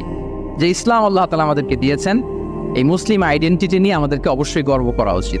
এখন আমি বলবো, what should we do to protect our Muslim identity? এই যে আমরা ইসলাম পেলাম, আপনারা বলেছেন যে আমরা ব্লেসড উইথ ইসলাম, ইসলাম পেয়ে আমরা ধন্য। আমাদের এই মুসলিম পরিচয়, এটাকে আমরা রক্ষা করব কিভাবে? এখানে বেশিরভাগ তরুণ যুবক, মাশাআল্লাহ, আপনাদের উদ্দেশ্যে সামান্য কয়েকটি পয়েন্টস বলেই যে আমাদের মুসলিম আইডেন্টিটিকে আমরা কিভাবে প্রোটেক্ট করব, কয়েকটা পয়েন্ট বলেই আমি আমার আলোচনা শেষ করবো ইনশাআল্লাহ বিইذনিল্লাহ। মৌলিকভাবে যদি বলতে হয়, আমাদের এই মুসলিম আইডেন্টিটি যদি আমাদেরকে প্রিজার্ভ করতে হয়, প্রোটেক্ট করতে হয়, সর্বপ্রথম যেটা আমাদেরকে করতে হবে সেটা হচ্ছে অন টাইমে আমাদেরকে সালাত আদায় করতে হবে। Times prayer on time. Push yourself to go to মস্ক for offering সালাত। নিজেকে পুশ করতে হবে। প্রথম হিসেব নেবেন। এনএসসির যুবক ভাইয়েরা আমার দিকে তাকান। প্রথম আল্লাহ তাআলা হিসেব নেবেন কিয়ামতের ময়দানে এই সালাতের। আউয়ালু মা ইউহাসাবু বিহিল আবদু ইয়াউমাল কিয়ামাতি আস-সালাহ। সর্বপ্রথম আল্লাহ তাআলা সালাতের হিসাব নেবেন। এই সালাতের হিসাব যদি আমরা সুন্দর করে দিতে পারি, সব সুন্দর হয়ে যাবে। এবং ঈমান আর কুফরের মাঝে পার্থক্য হচ্ছে এই সালাত। আওয়াজ করে বলুন, ঈমান আর কুফরের মাঝে পার্থক্য কি? এটাতে কোনো ছাড় নাই, compulsory. Push yourself to offer Salah on time. এটাই আমাদের আইডেন্টিটি। মুসলিম আইডেন্টিটির প্রথম কথা হচ্ছে সালাত। যার সালাত নাই তার ঈমান নাই। আওয়াজ করে বলেন, যার সালাত নাই তার কি নাই? আমাদের অনেক তরুণরা মুসলিম উম্মার মুক্তি কিভাবে হবে এটা নিয়ে খুব পেরেশান, কিন্তু সালাতের ব্যাপারে উদাসীন। এরকম আছে না নাই? এটা হইল? এটা যায়?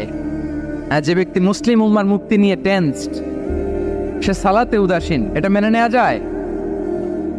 তাহলে মুসলিম আইডেন্টিটি প্রোটেক্ট করতে হলে সর্বপ্রথম আমাদেরকে সালাতে যত্নবান হতে হবে, 1 নাম্বার। 2 নাম্বার হচ্ছে আল কোরআন আল কারীমের সাথে আমাদের অ্যাটাচমেন্টটাকে মজবুত করতে হবে।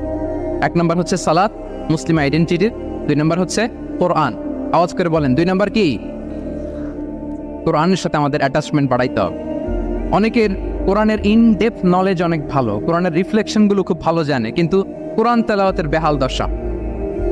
এরকম আছে না? আবার আমাদের অনেক ভাইদের কোরআন তেলাওয়াত মাশাআল্লাহ খুব বিশুদ্ধ, কিন্তু তার আবার কোরআনের রিফ্লেকশনগুলো জানা নেই। দুইটাই আমাদের জন্য crisis. Recitation and reflection both are needed. দুইটাই লাগবে।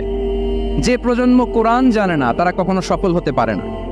আই রিপিট, আমি আবারও বলছি, যে প্রজন্ম কোরআন জানে না তারা কখনো সফল হতে পারে। তাহলে আমাদের মুসলিম আইডেন্টিটিকে যদি প্রিজার্ভ করতে হয়, প্রোটেক্ট করতে হয়, প্রথমে আমাদেরকে সালাতের ব্যাপারে সোচ্চার হইতে হবে, সচেতন হইতে হবে। 2 নম্বরে কোরআনের সাথে আমাদেরকে অ্যাটাচমেন্ট বাড়াইতে হবে। কোরআন যেমনি বিশুদ্ধভাবে আমার আবৃত্তি করতে, তেলাওয়াত করতে জানতে হবে, আবার কোরআনের রিফ্লেকশনগুলো, কোরআনের শিক্ষাগুলো আমাদেরকে জানতে হবে। দুটো গেল। 3 নম্বর হচ্ছে হালাল হারাম কনসার্ন। হালাল যদি আপনি মেনটেন না করেন, আপনার কোনো মুসলিম আইডেন্টিটি নাই। আল্লাহ বলছেন, কুলু মিম্মা ফিল আরদি হালালান তাইয়্যিবা। এই জমিনে যেগুলোকে আমি হালাল করেছি এগুলো তোমরা কনজিউম করো। সম্মানিত শুধু খেয়াল রাখবেন, হালালের ভেতরেই বরকত আছে। হালালে কি আছে? হারামে কোনো বরকত নেই। হারামে আছে সাময়িক উত্তেজনা আর উন্মাদনা, কিন্তু হালাল এর ভেতরে আল্লাহ তাআলা বারাকা ঢুকিয়ে দিয়েছেন। তাহলে আমরা হালাল কনজিউম করব, কি বলেন? সব ক্ষেত্রে হারাম খেয়ে, হারাম কনজিউম করে যে ব্যক্তি দোয়া করে, যারা হারাম খায় তাদের দোয়া আল্লাহ কবুল করে না। এবং হারাম খেয়ে বর্ধিষ্ণু দেহ আল্লাহর জান্নাতে প্রবেশ করবে না। লা ইয়াদখুলুল জান্নাতা জাসাদুন গুযিয়া বিল হারাম। হারাম খেয়ে যে দেহ নাদুস নুদুস হয়েছে, ওই দেহ কখনো আল্লাহর জান্নাতে প্রবেশ করবে না। এজন্য খবরদার, আমাদের সবকিছু আমরা হালাল দিয়ে সাজাবো ইনশাআল্লাহ। বলেন সবাই।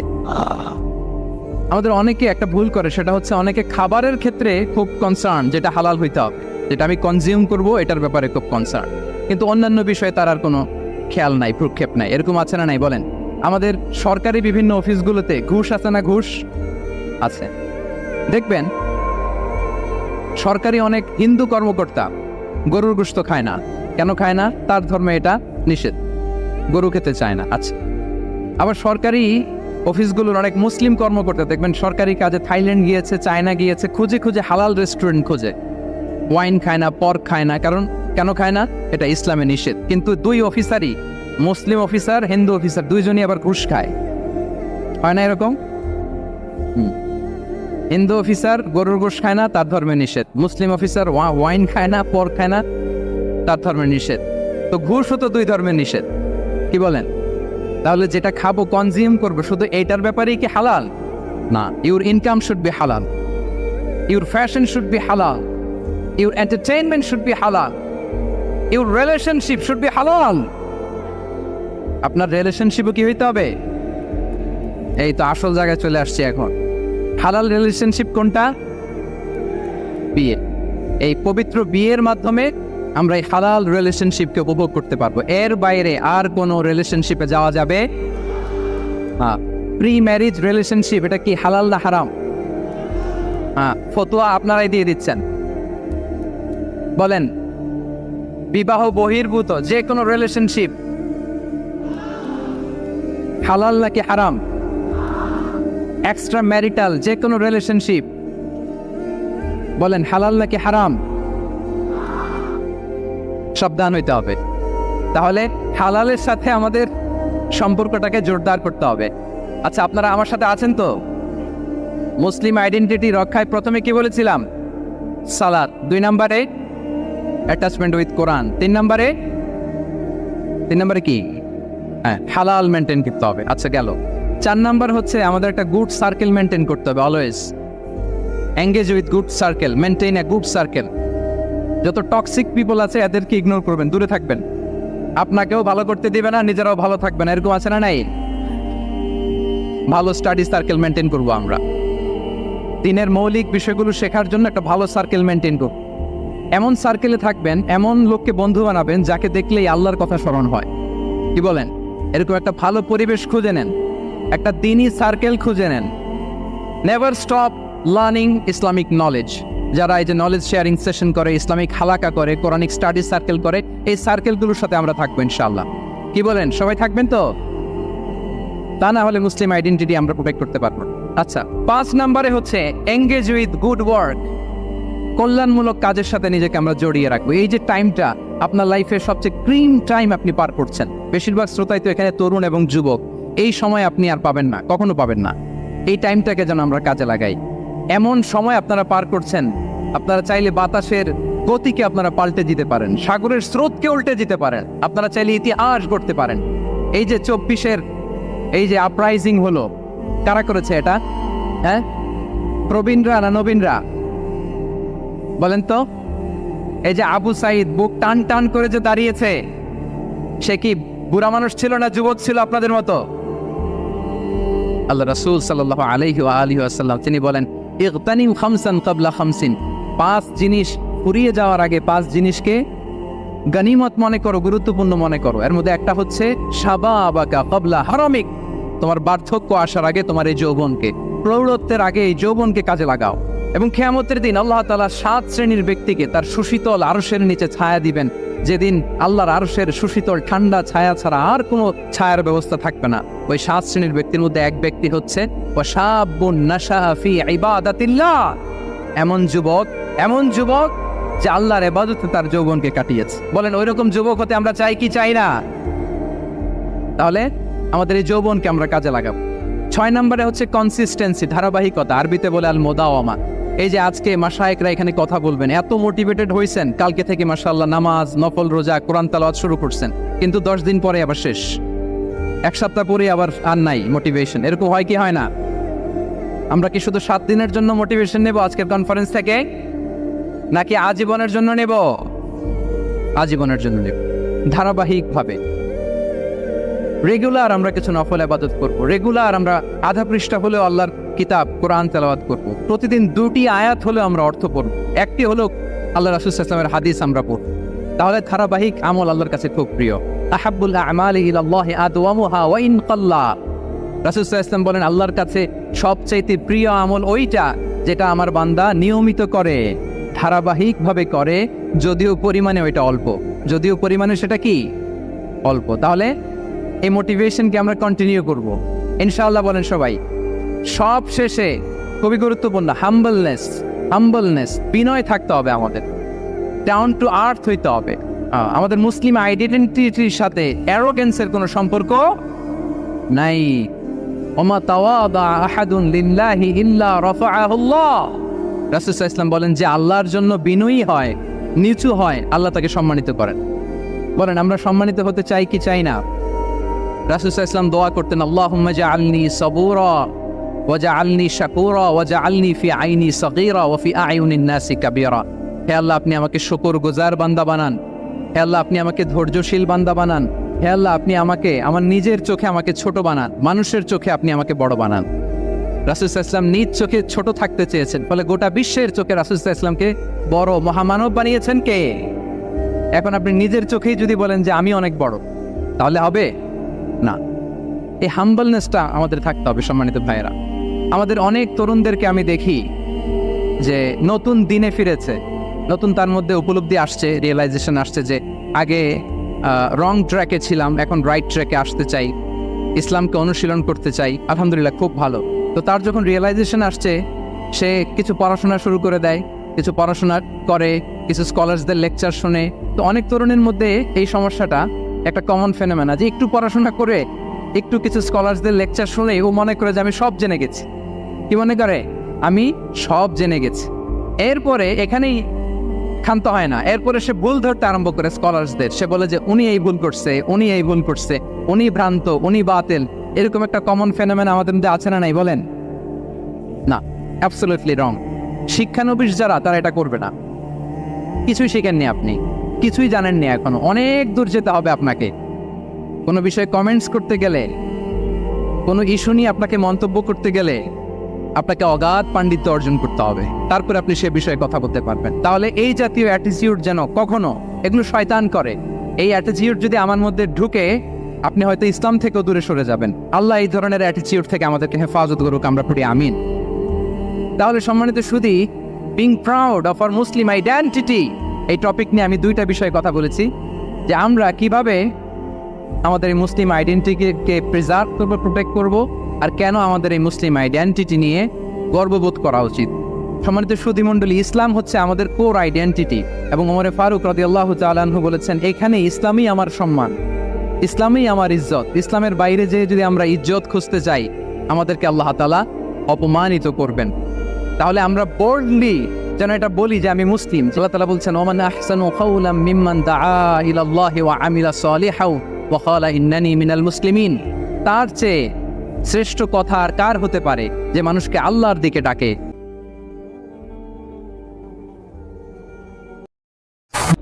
বিশ্বনবীর জামানাতে বুখারীর বর্ণনা, কিছু সাহাবারা, খুব সম্ভব আবু সাঈদ আল খুদরি রাদিয়াল্লাহু তাআলা আনহুর নেতৃত্বে সফরে বেরিয়েছেন।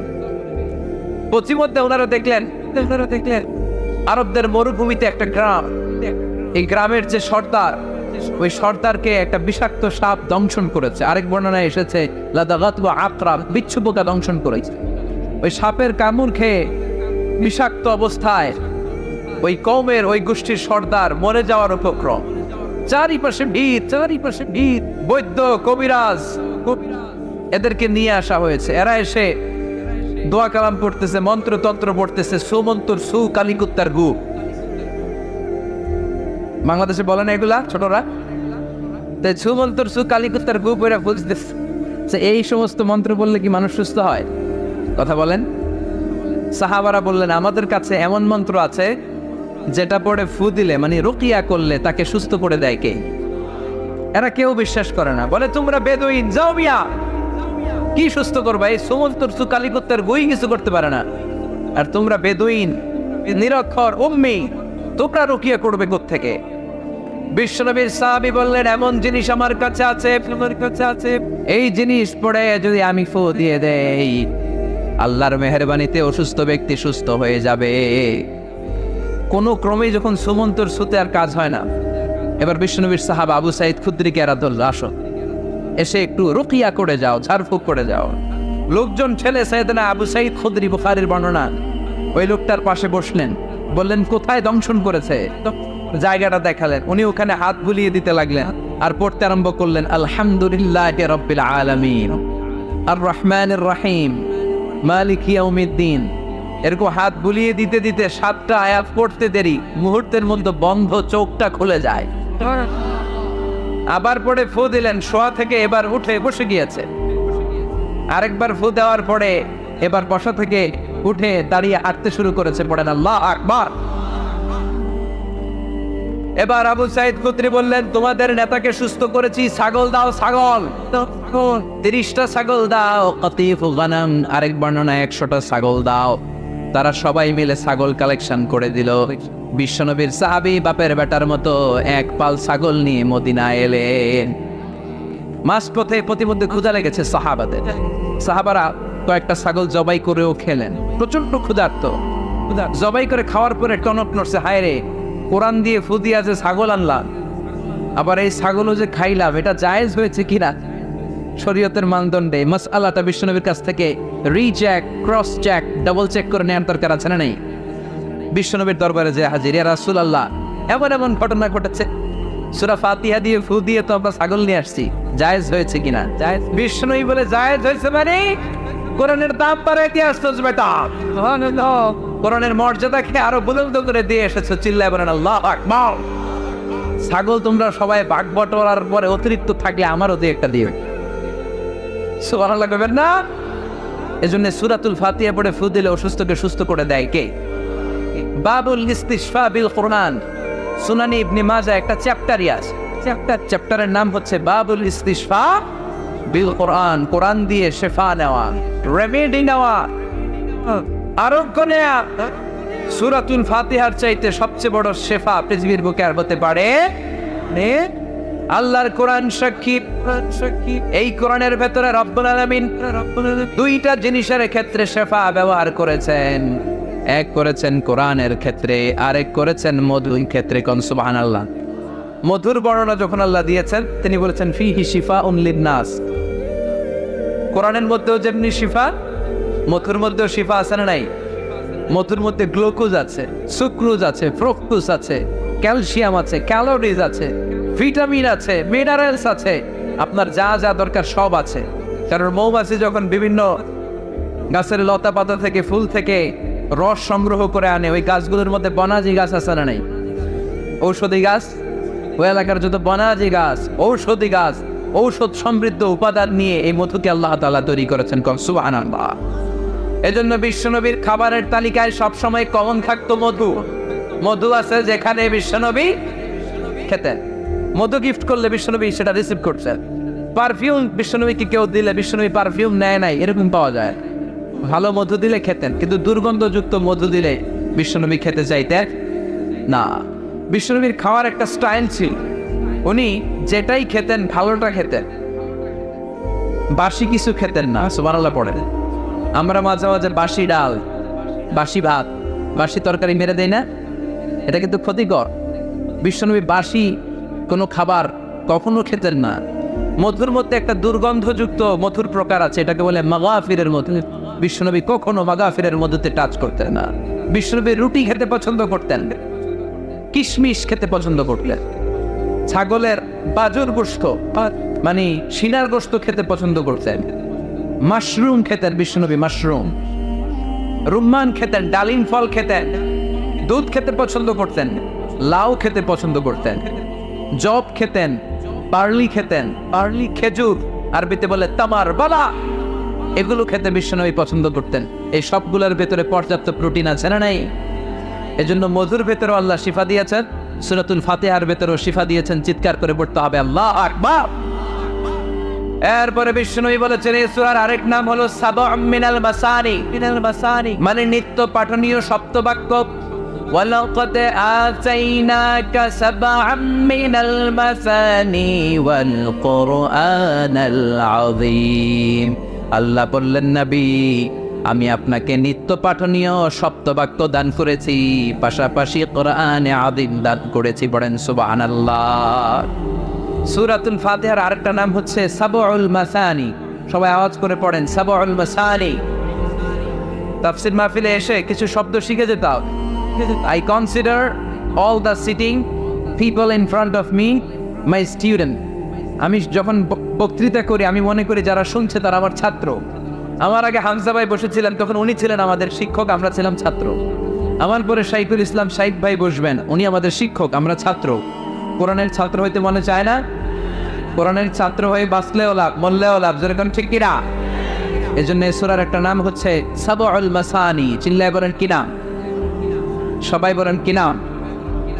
সাবউল মাসানি। সাবউন মানে 7, 7, আর মাসানি মানে যেটা বেশি খুব রিপিট করে, বারবার পুনরাবৃত্তি যেটাকে করা হয় ওটাকে বলে মাসানি। বিষ্ণু বললেন এই সূরার একটা নাম হচ্ছে সাবউল মাসানি, মানে বারবার পুনরাবৃত্তি হয় এমন একটা সূরা, নিত্য পাঠনীয় সপ্তবাক্য। বাংলায় কি?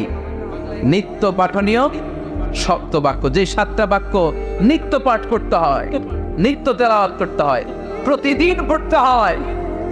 যারা ফরজ নামাজটা পড়ে, শুধু ফরজ যদি পড়েন, প্রতিদিন 5 ওয়াক্তের ফরজ পড়লে কমপক্ষে 17 বার এই সূরাটা দিনে পড়তে হয়। যারা সুন্নাত সহ পড়েন তাদের প্রতিদিন কমসে কম 32 বার এই সূরাটা পড়তে হয়। রফিক ভাইয়ের বয়স কত হয়েছে? রফিক ভাই প্রায় 50 বছরের কাছাকাছি। আমরা আল্লাহর কাছে দোয়া করি আরো 50 বছর বাঁচায়। তো রফিক ভাই ছোটবেলা থেকে নিশ্চিতভাবে নামাজ পড়ে, তাহলে রফিক ভাইয়ের বয়স হচ্ছে 50 বছর। উনি সুন্নাত সহ নামাজ পড়ে, প্রতিদিন 32 বার যদি সূরা পড়া লাগে, তাহলে রফিক ভাইয়ের 50 বছর বয়স উনি কত লক্ষ বার সূরা ফাতিহা পড়ছে উনি নিজেও জানেন না, নিজেও জানেন। সুবহানাল্লাহ কইবেন না? এই জন্য বিষ্ণু বলেছেন এটা হচ্ছে সাবউল মাসানি, নিত্য পাঠনীয় সপ্তবাক্য, এমন 7টা আয়াত যেটা বারবার পড়তে হয়। আর এমন মজাদার চমৎকার 7টা আয়াত বারবার পড়লেও আয়াতগুলো পুরাতন মনে হয় না। কখনো কি আপনার মনে হয়েছে সেই ছোটবেলা থেকে নামাজ শুরু করলে সূরা ফাতিহা লক্ষ বার পড়লাম, এত সূরা ফাতিহা কেন, আজকে কোন পড়লে দিয়ে শুরু করব? এরকম মনে হয়েছে কখনো যে আজকে আর সূরা ফাতিহা না, আজকে শুরু করবো কি দিয়া? এরকম মনে হয়েছে? হয় নাই। কারণ কোরআন কখনো পুরাতন হয় না। লা তুহসা আজাইবুহু, কোরআনের আশ্চর্যান্বিতার শেষ নাই। ওয়ালা তাবলা গারাইবুহু, কোরআন কখনো পুরাতন হয় না। ফিহি মাসাবিহুল হুদা, কোরআনে আছে হেদায়েতের মশাল। ও মানারুল হিকমা, কোরআন হচ্ছে বিজ্ঞানের সুউচ্চ মিনার। চিৎকার করে বলেন ঠিক কি না? আবার বিষ্ণু বললেন 104টা আসমানি কিতাবের মধ্যে, তাওরাতের মধ্যে এত দামি সূরা নাই, দামি সূরা নাই। ইনজিলের মধ্যে এত দামি সূরা নাই, জাবুরের মধ্যে এত দামি সূরা নাই, সুহুফে ইব্রাহিম ও মুসার মধ্যে এত দামি সূরা নাই। যে দামি সূরাটা আল্লাহ আমাকে দান করেছে, ওই দামি সূরাটা হলো সবাই পড়েন আলহামদুলিল্লাহি রাব্বিল আলামিন আর-রাহমানির রাহিম মালিকি ইয়াউমিদ্দিন ইয়্যাকা না'বুদু ওয়া ইয়্যাকা নাস্তাঈন ইহদিনাস সিরাতাল মুস্তাকিম সিরাতাল লাযীনা আন'আমতা আলাইহিম গায়রিল মাগদুবি আলাইহিম ওয়ালাদ-দাল্লিন।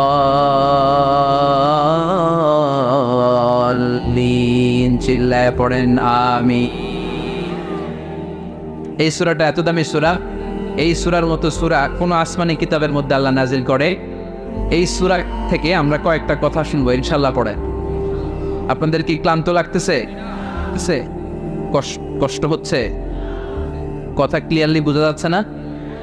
তাহলে এখন যেভাবে ধীরস্থির ভাবে আছেন আরো কয়েক মিনিট একটু কষ্ট করা যাবে না? যাবে যাবে যাবে।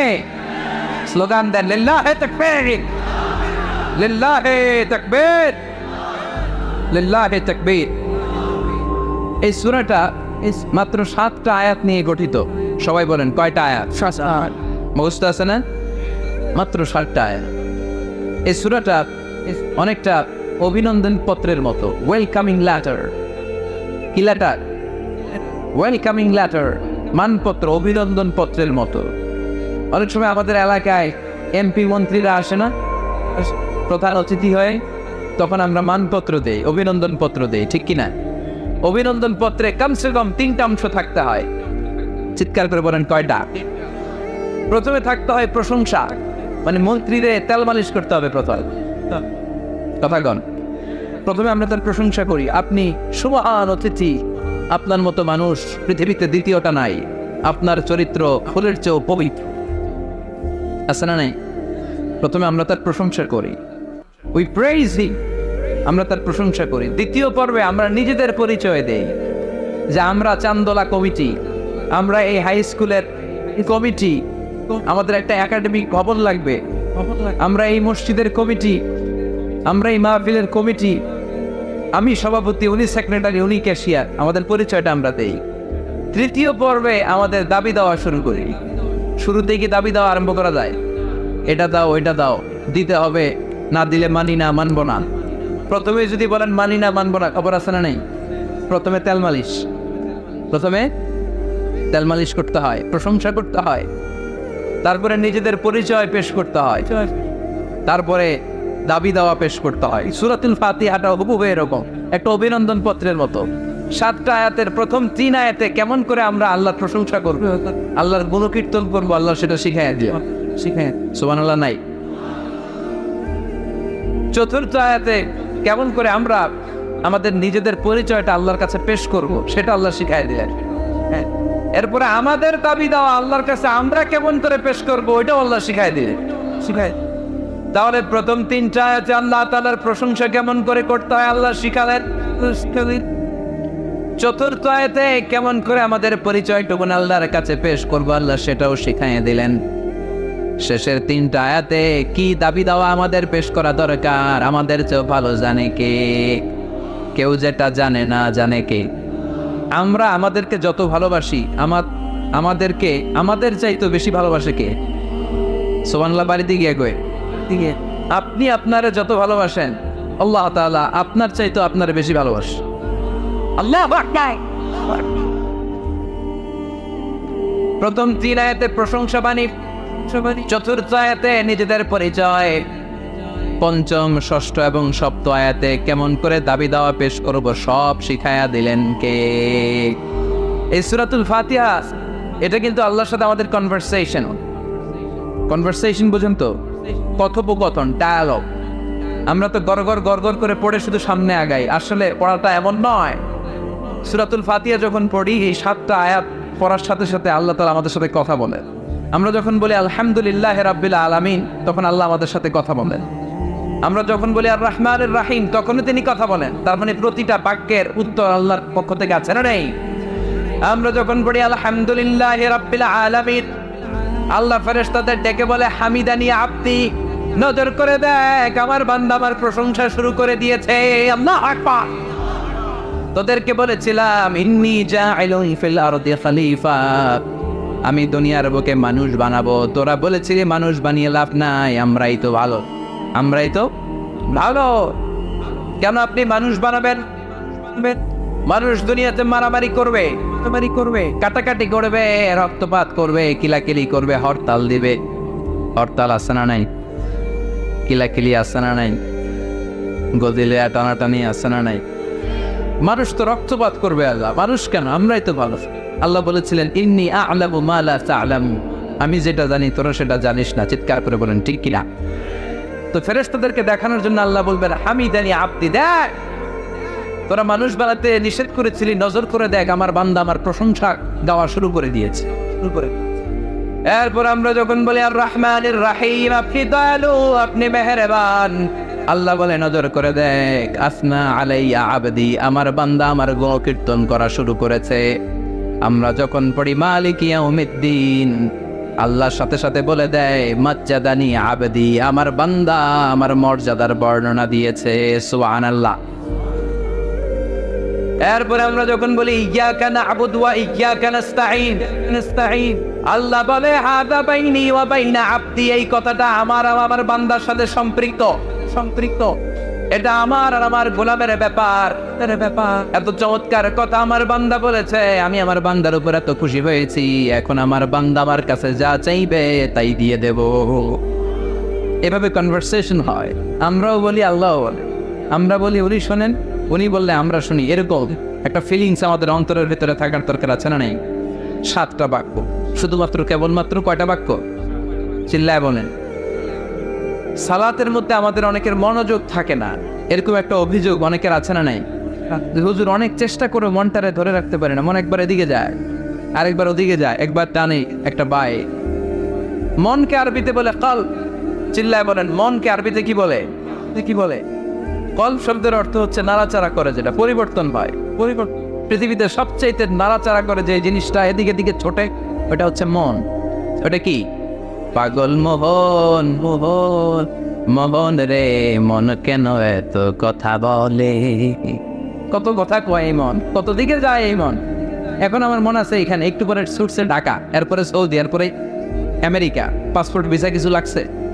কথা কন। এটা খুব দ্রুত ছুটে চলে যেতে পারে, এজন্য এটাকে ধরে রাখতে হয়। নামাজের মধ্যে যদি মনটারে ধরে রাখতে হয়, কি কি পড়তেছেন অর্থ জানার দরকার আছে না? নাই? আসুন আজকের এই তাফসীর মাহফিলে অন্তত প্রতিদিন সূরাতুল ফাতিহার মধ্যে যে 7টা আয়াত আমরা পড়ি, এগুলোর অর্থ জেনে যাই, কি বলে আল্লাহর প্রশংসা করি, জানার দরকার আছে না? নাই?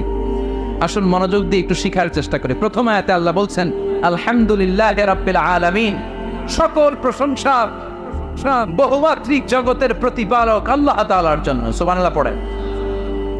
আর রহমানির রহিম, দয়াময় মেহেরবান প্রভু হে। মালিক ইয়াউমিদ্দিন, তিনি প্রতিফল দিবসের মালিক। ইয়্যাকা না'বুদ ওয়া ইয়্যাকা নাস্তাঈন, আমরা শুধুই আপনার ইবাদত করি, আমরা শুধুই আপনার কাছে সাহায্য চাই। ইহদিনাস সিরাতাল মুস্তাকিম, প্রভু হে আপনি সহজ সঠিক সহজ সরল পথের দিশা দেন। সিরাতাল্লাযীনা আন'আমতা আলাইহিম, তাদের পথ যে পথে আপনার রহম বরকত অবারিত। গায়রিল মাগদুবি আলাইহিম ওয়ালাদ-দাল্লিন, আমরা অভিশপ্তদের পথও চাই না, আমরা পথভ্রষ্টদের পথও চাই না। আমিন। চিৎকার করে পড়েন আমিন। এই তার মানে প্রথমে কি করে প্রশংসা করবো আল্লাহ শিখালেন, পড়েন আলহামদুলিল্লাহি রাব্বিল আলামিন, সকল প্রশংসার মালিক বহুমাত্রিক জগতের পালনকর্তা আল্লাহর জন্য। প্রশংসা কার জন্য? চিৎকার করে বলেন প্রশংসা কার? প্রথম শব্দটা হচ্ছে আলহামদু। প্রথম শব্দটা কি? হামদুন মানে প্রশংসা। আওয়াজ করে জবাব দিতে হবে মুসলমান, হামদুন মানে কি? প্রশংসার মালিক কে? এক সাহাবী নিজ থেকে মনে মনে নিজের ইচ্ছায় ভেতর থেকে আল্লাহর 4টা তাসবিহ বানায় ফেলছে। ওই 4টা তাসবির প্রথম তাসবিহটা ছিল এই হামদ শব্দ থেকে নেয়া, মানে হামদান মানে কি? কাসীরান তাইয়িবান মুবারাকান ফি। বিশ্বনবী নামাজ পড়াচ্ছেন, রুকু থেকে উঠলেন, সামি আল্লাহু লিমান হামিদা। পেছন থেকে সাহাবারা বলল রব্বানা রব্বানা। আরেকজন সাহাবী অতিরিক্ত বাড়িয়ে পড়ল, হামদান কাসীরান তাইয়িবান মুবারাকান ফি। 4টা তাসবিহ বাড়িয়ে পড়েছে। চিৎকার করে বলতে হবে কয়টা? এই 4টা তাসবিহ কিন্তু বিশ্বনবী ওই সাহাবারে শিখায় নাই। নামাজ শেষ, বিশ্বনবী বললেন, আমি যখন রুকু থেকে দাঁড়িয়ে বলেছি সামি আল্লাহু লিমান হামিদা, তোমরা ফিসফিস করে পড়েছ রব্বানা ওয়ালাকাল হামদ, খুব ভালো, কিন্তু কে যেন ফিসফিস করে অতিরিক্ত পড়েছ হামদান কাসীরান তাইয়িবান মুবারাকান। সবাই পড়েন হামদান কাসীরান তাইয়িবান মুবারাকান। আওয়াজ করে পড়েন। 1 নাম্বারটা কি? 2 নাম্বার, 3 নাম্বার, 4 নাম্বার। আবার বলেন। বিশ্বনবী বললেন, এই 4টা তাসবিহ তুমি না পড়ছো, কই পাইছো? মিন আইনা ওয়াজাদতা হাদিহি তাসবিহাত, এই তাসবিহগুলো কই পেয়েছো? আমি তো শিখাই নাই। কে পড়েছো এই তাসবিহটা? দাঁড়াও। কেউ দাঁড়ায় না, ডানে বায়ে সামনে পেছনে কেউ দাঁড়ায় না। বিশ্বনবী অভয় দিলেন, বললেন আমি কিছু বলবো না, কে পড়েছো দাঁড়াও। এক সাহাবী দাঁড়িয়ে বলল, ইয়া রাসূলুল্লাহ আমি পড়েছি, আমাকে মাফ করে দেন। সুবহানাল্লাহ। বিশ্বনবী বললেন, কেন পড়লি? আমি তো শিখাই নাই। সাহাবী বলেন, নবী আল্লাহর প্রশংসা আমার কম কম করলে ভালো লাগে না, আমার করতে মন চায় বেশি বেশি, এজন্য আমি বানাইছি এটা। আমি কি করছি? বানিয়েছি, I fabricated from my own, আমি আমার থেকে বানিয়েছি। ও নবী, আপনি তো শিখান নাই, আবু বকরও শিখায় নাই, ওমরে ফারুকও শিখায় নাই, দুনিয়ার কেউ এই 4টা তাসবিহ আমারে শিখায় নাই। আমি আমার নিজ থেকে এই 4টা তাসবিহ বাড়িয়েছি, কারণ কম কম তাসবিহ পড়লে আমার পোষায় না, পড়তে হয় বেশি বেশি। বিশ্বনবী বললেন, সাহাবী ভয় পাস নে, চিন্তা করিস নে, তুই যে 4টা তাসবিহ অতিরিক্ত বানিয়ে পড়েছিস, তোর এই 4টা তাসবিহতে যে সওয়াব হয়েছে, এই সওয়াবগুলোকে নিয়ে বিদউ ওয়া সালাসুনা মালাইকা, 30-এরও বেশি ফেরেশতা এই 4টা তাসবিহর সওয়াবটা 30 জনেরও বেশি ফেরেশতা কে কার আগে আল্লাহর আরশে পৌঁছে দিবে, এটা নিয়ে ফেরেশতারা আকাশে প্রতিযোগিতা করছিল। এজন্য সবসময় প্রশংসা করতে হবে একজনের, চিৎকার করে বলেন, তিনি কে? আজীবন যদি প্রশংসা করি, আল্লাহর প্রশংসা করে শেষ করা যাবে? কথা বলেন, আরো জোরে বলেন। এই পৃথিবীর সবচাইতে বড় সাগরের নাম হচ্ছে প্রশান্ত মহাসাগর। আরে প্রশান্ত মহাসাগরের সবচেয়ে গভীরতম জায়গার নাম হচ্ছে মারিয়ানা ট্রেঞ্চ। এই মারিয়ানা ট্রেঞ্চের গভীরতা প্রায় 36,000 ফিট, অ্যাপ্রক্সিমেটলি 36,000 ফিট। শুনতেছেন? মনোযোগ আছে না গেছে? 36,000 ফিট গভীর। কেন ইমাজিন, কল্পনা করতে পারেন আপনি কত গভীর? আরে পৃথিবীর সবচেয়ে বড় যে পাহাড়টা মাউন্ট এভারেস্ট, এটার উচ্চতা প্রায় 29,035 ফিট। সুবহানাল্লাহ, বাড়িতে গিয়া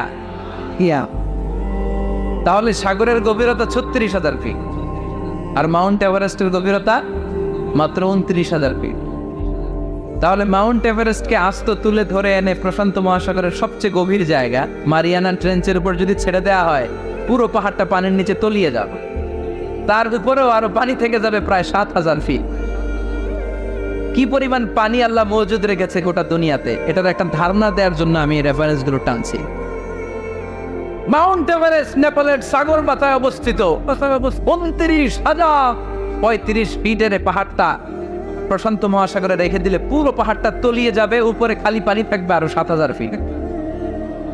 এই পৃথিবীর দ্বিতীয় গভীরতম মহাসাগরের নাম আটলান্টিক মহাসাগর, যেটার সবচাইতে গভীর জায়গার নাম পুয়ের্টো।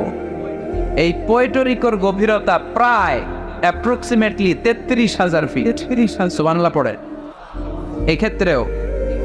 এক্ষেত্রেও পৃথিবীর সবচাইতে উঁচু পাহাড়টা মাউন্ট এভারেস্টকে আস্ত তুলে ধরে এনে আটলান্টিক মহাসাগরের সবচেয়ে গভীরতম জায়গা পুয়ের্টো উপর যদি ছেড়ে দেওয়া হয়, এই আটলান্টিক সাগরও পুরো পাহাড়টা তলিয়ে যাবে, তার উপরে আরো পানি থেকে যাবে 4,000 ফিট। সুবহানাল্লাহ কইন না? গোটা পৃথিবীতে স্থল হচ্ছে মাত্র 30 ভাগ, 70 ভাগ হচ্ছে জল। নোয়াখালীরা কয় 70 ভাগ হানি আর হানি। 70 ভাগ কি? খালি হানি। 30 ভাগ স্থল, 70 ভাগ জল। আটলান্টিক মহাসাগর কত বড় সাগর, লম্বা যে কত বড়! অ্যাটলাস ম্যাপ নিয়ে যাদের ধারণা, কিছু ধারণা পাবেন। লম্বায় না, আড়াআড়ি ভাবে, মানে প্রশস্তের দিক থেকে আড়াআড়ি ভাবে প্রশস্ত করে চান্দোলায় আপনারা কি বলেন? পাস। পরীক্ষায় না পাস করে মানুষ প্রশস্ত, এই প্রশস্তকে আপনারা বলেন পাস। এই পাশের দিক থেকে আটলান্টিক মহাসাগরটা কতটুকু পাস, কতটুকু প্রশস্ত? এই আটলান্টিক মহাসাগরকে ক্রস করে ইউরোপ থেকে আমেরিকায় যেতে হলে বিমানগুলো আড়াআড়ি ভাবে এই সাগরটাকে পাস করে যেতে হয়। আগে যেত কনকর্ড, যেটা ঘন্টায় বিমানটা 1000 মাইল বেগে চলত, ঘন্টায় 1000 মাইল। যে বিমানটা ঘন্টায় 1000 মাইল বেগে ছোটে, ওই বিমানটা দিয়ে আটলান্টিক মহাসাগরের পাশের দিক থেকে, লম্বায় না, পাশের দিক থেকে এই পাশ থেকে ওই পাশটা ক্রস করতে 4 ঘন্টা লেগে যেত। আচ্ছা থাকেন। হিথ্রো এয়ারপোর্ট থেকে জন এফ কেনেডি এয়ারপোর্ট, ওখানে যেতে 4 ঘন্টারও বেশি লেগে যায়। সুবহানাল্লাহ পড়ে। তার মানে আড়াআড়ি ভাবে আটলান্টিক মহাসাগর প্রায় 4000 মাইল। পৃথিবীতে মহাসাগর কি শুধু এই দুইটা, প্রশান্ত আর আটলান্টিক মহাসাগর? ভারত মহাসাগর আছে না নেই? উত্তর মহাসাগর, দক্ষিণ মহাসাগর, কৃষ্ণ সাগর, চায়না সাগর, ভূমধ্য সাগর, লোহিত সাগর, বঙ্গোপসাগর, সাগর আর সাগরের ছড়াছড়ি। আল্লাহ বললেন, আলহামদু, প্রশংসা তুই কেমন করে করবি শোন। পৃথিবীর সব সাগর আর মহাসাগরের পানি যদি কালি হয়ে যায়, আর পৃথিবীর যত গাছপালা আছে সব গাছপালা যে পাতাগুলো আছে এই পাতাগুলো যদি এরকম খাতা হয়ে যায়, আর সাগরের জল নামক কালি দিয়ে গাছের পাতা নামক খাতার উপরে যদি আমার তাসবিহগুলো তোরা লিখতে শুরু করে দিস, তাহলে পৃথিবীর এই বিশাল মহাসাগরের পানিগুলো যেগুলোকে কালির সাথে আমি উপমা দিয়েছি, কালি সব শেষ হয়ে যায়। পৃথিবীতে যত গাছের পাতা আছে যেগুলো যদি খাতা বানালি খাতাও ফুরিয়ে যাবে, ফুরাবে না, শুধু আমার প্রশংসা চিৎকার করে বলেন ঠিক কিনা। এজন্য রব্বুল আলামিন বলেন, কুল্লাউ কানাল বাহরু মিদাদান লিকালিমাতি রাব্বি লানাফিদাল বাহরু ক্বাবলা আন তানফাদা কালিমাতু রাব্বি ওয়ালাউ জিনা বিমিসলিহি মাদাদা। সাগরের জলকে কালি করে গাছের পাতাকে খাতা করে তোমার মহিমা লেখা শেষ হবে না, যদিও লিখি প্রভু জীবন ভরে। সাগরের জলকে কালি করে গাছের পাতাকে খাতা করে তোমার মহিমা লেখা শেষ হবে না, যদিও লিখি প্রভু জীবন ধরে। সাগরের জলকে কালি করে, চিৎকার করে পড়েন আল্লাহু আকবার। আল্লাহ বললেন, পৃথিবীর সব সাগর মহাসাগরের পানি যদি কালি হয়ে যায়, দুনিয়ার সব গাছের পাতাগুলো যদি খাতা হয়ে যায়, সাগরের জল নামক কালি দিয়ে গাছের পাতা নামক খাতার উপরে যদি আমার প্রশংসা লিখতে শুরু করে দাও, সাগরের জলও শেষ, গাছের পাতাও শেষ, শেষ হবে না শুধু আমার প্রশংসা। সুবহানাল্লাহ। উপমাটা খেয়াল করছেন? সাগরের জল যদি কি হয়, কি সবাই বলেন, গাছের পাতা যদি কি হয়, খাতা। কুমিল্লায় কয়টা গাছ আছে? কথা কন। বাংলাদেশে কয়টা গাছ আছে? আমেরিকায় কয়টা আছে? তাহলে আফ্রিকার জঙ্গলে কয়টা আছে? সুবহানাল্লাহ কবেন না? সব ফুরিয়ে যাবে, আল্লাহর প্রশংসা করে শেষ করা যাবে। এজন্য আল্লাহ বললেন, আলহামদুলিল্লাহ, প্রশংসা হবে একজনের, তিনি কে? প্রশংসা হয় সুন্দরে, প্রশংসা হয় কিসে? প্রশংসা হয় সত্যের, প্রশংসা হয় ন্যায় পরায়ণের। আল্লাহর চেয়ে সুন্দর কেউ আছে? কথা কন। দুনিয়া সুন্দর সুন্দর, জামিন সুন্দর, সবই সুন্দর, সুন্দরে সুন্দরে পাল্লা। জানি না কত সুন্দর তুমি আল্লাহ, জানি না কত সুন্দর তুমি আল্লাহ। পড়েন সুবহানাল্লাহ। প্রশংসা হয় সুন্দর, আল্লাহর চাইতে সুন্দর কেউ হতে পারে না। এই প্রশংসা হয় সত্যের, আল্লাহর চাইতে মহাসত্য মহাবিশ্বে কেউ থাকতে পারে। প্রশংসা হয় ন্যায় পরায়ণের, আল্লাহর চাইতে শ্রেষ্ঠ ন্যায় পরায়ণ ব্যক্তিত্ব, ন্যায় পরায়ণ সত্তা মহাবিশ্বে দ্বিতীয়টা কেউ আছে? চিৎকার করে বলতে হবে, আছে। এজন্য বিশ্বনবী বললেন, ইদা মুদি আল ফাসিক গাদিবা রব্বুল ইজ্জাত। ফাসিকের প্রশংসা যখন করা হয়, রব্বুল আমিন রেগে যায়। কোন ফাসিক ব্যক্তির প্রশংসা করলে ওয়াফতাজ্জালাল আরশ, মুহূর্তের মধ্যে আল্লাহর আরশে কাঁপাকাঁপি শুরু হয়ে যায়। এজন্য কোনো ফাসিকের প্রশংসা আমরা করব না, প্রশংসা করব একজনের। চিৎকার করে বলতে হবে, তিনি কে? এজন্য আল্লাহ শিখালেন আলহামদুলিল্লাহ। হামদুন মানে প্রশংসা, আর আলিফ লাম যুক্ত করে দেওয়ার কারণে অর্থ হয়ে যায় সকল প্রশংসা। হামদুন মানে, আর আলিফ লাম যুক্ত করে দিলে কি হয়? তার মানে যত প্রশংসার যত ডিজাইন হতে পারে আল্লাহ তাআলা তার সৌন্দর্যকে সেদিন জান্নাতীদের সামনে তুলে ধরলেন। এই সূরাটা নাজিলের একটা ব্যাকগ্রাউন্ড আছে। আল্লাহর হাবিব সাল্লাল্লাহু আলাইহি সাল্লাম মক্কার জমিনে কাফিরদেরকে দাওয়াত দিতে লাগলেন, আল্লাহর ইবাদত করো, আল্লাহর জিকির করো, আল্লাহর প্রশংসা করো।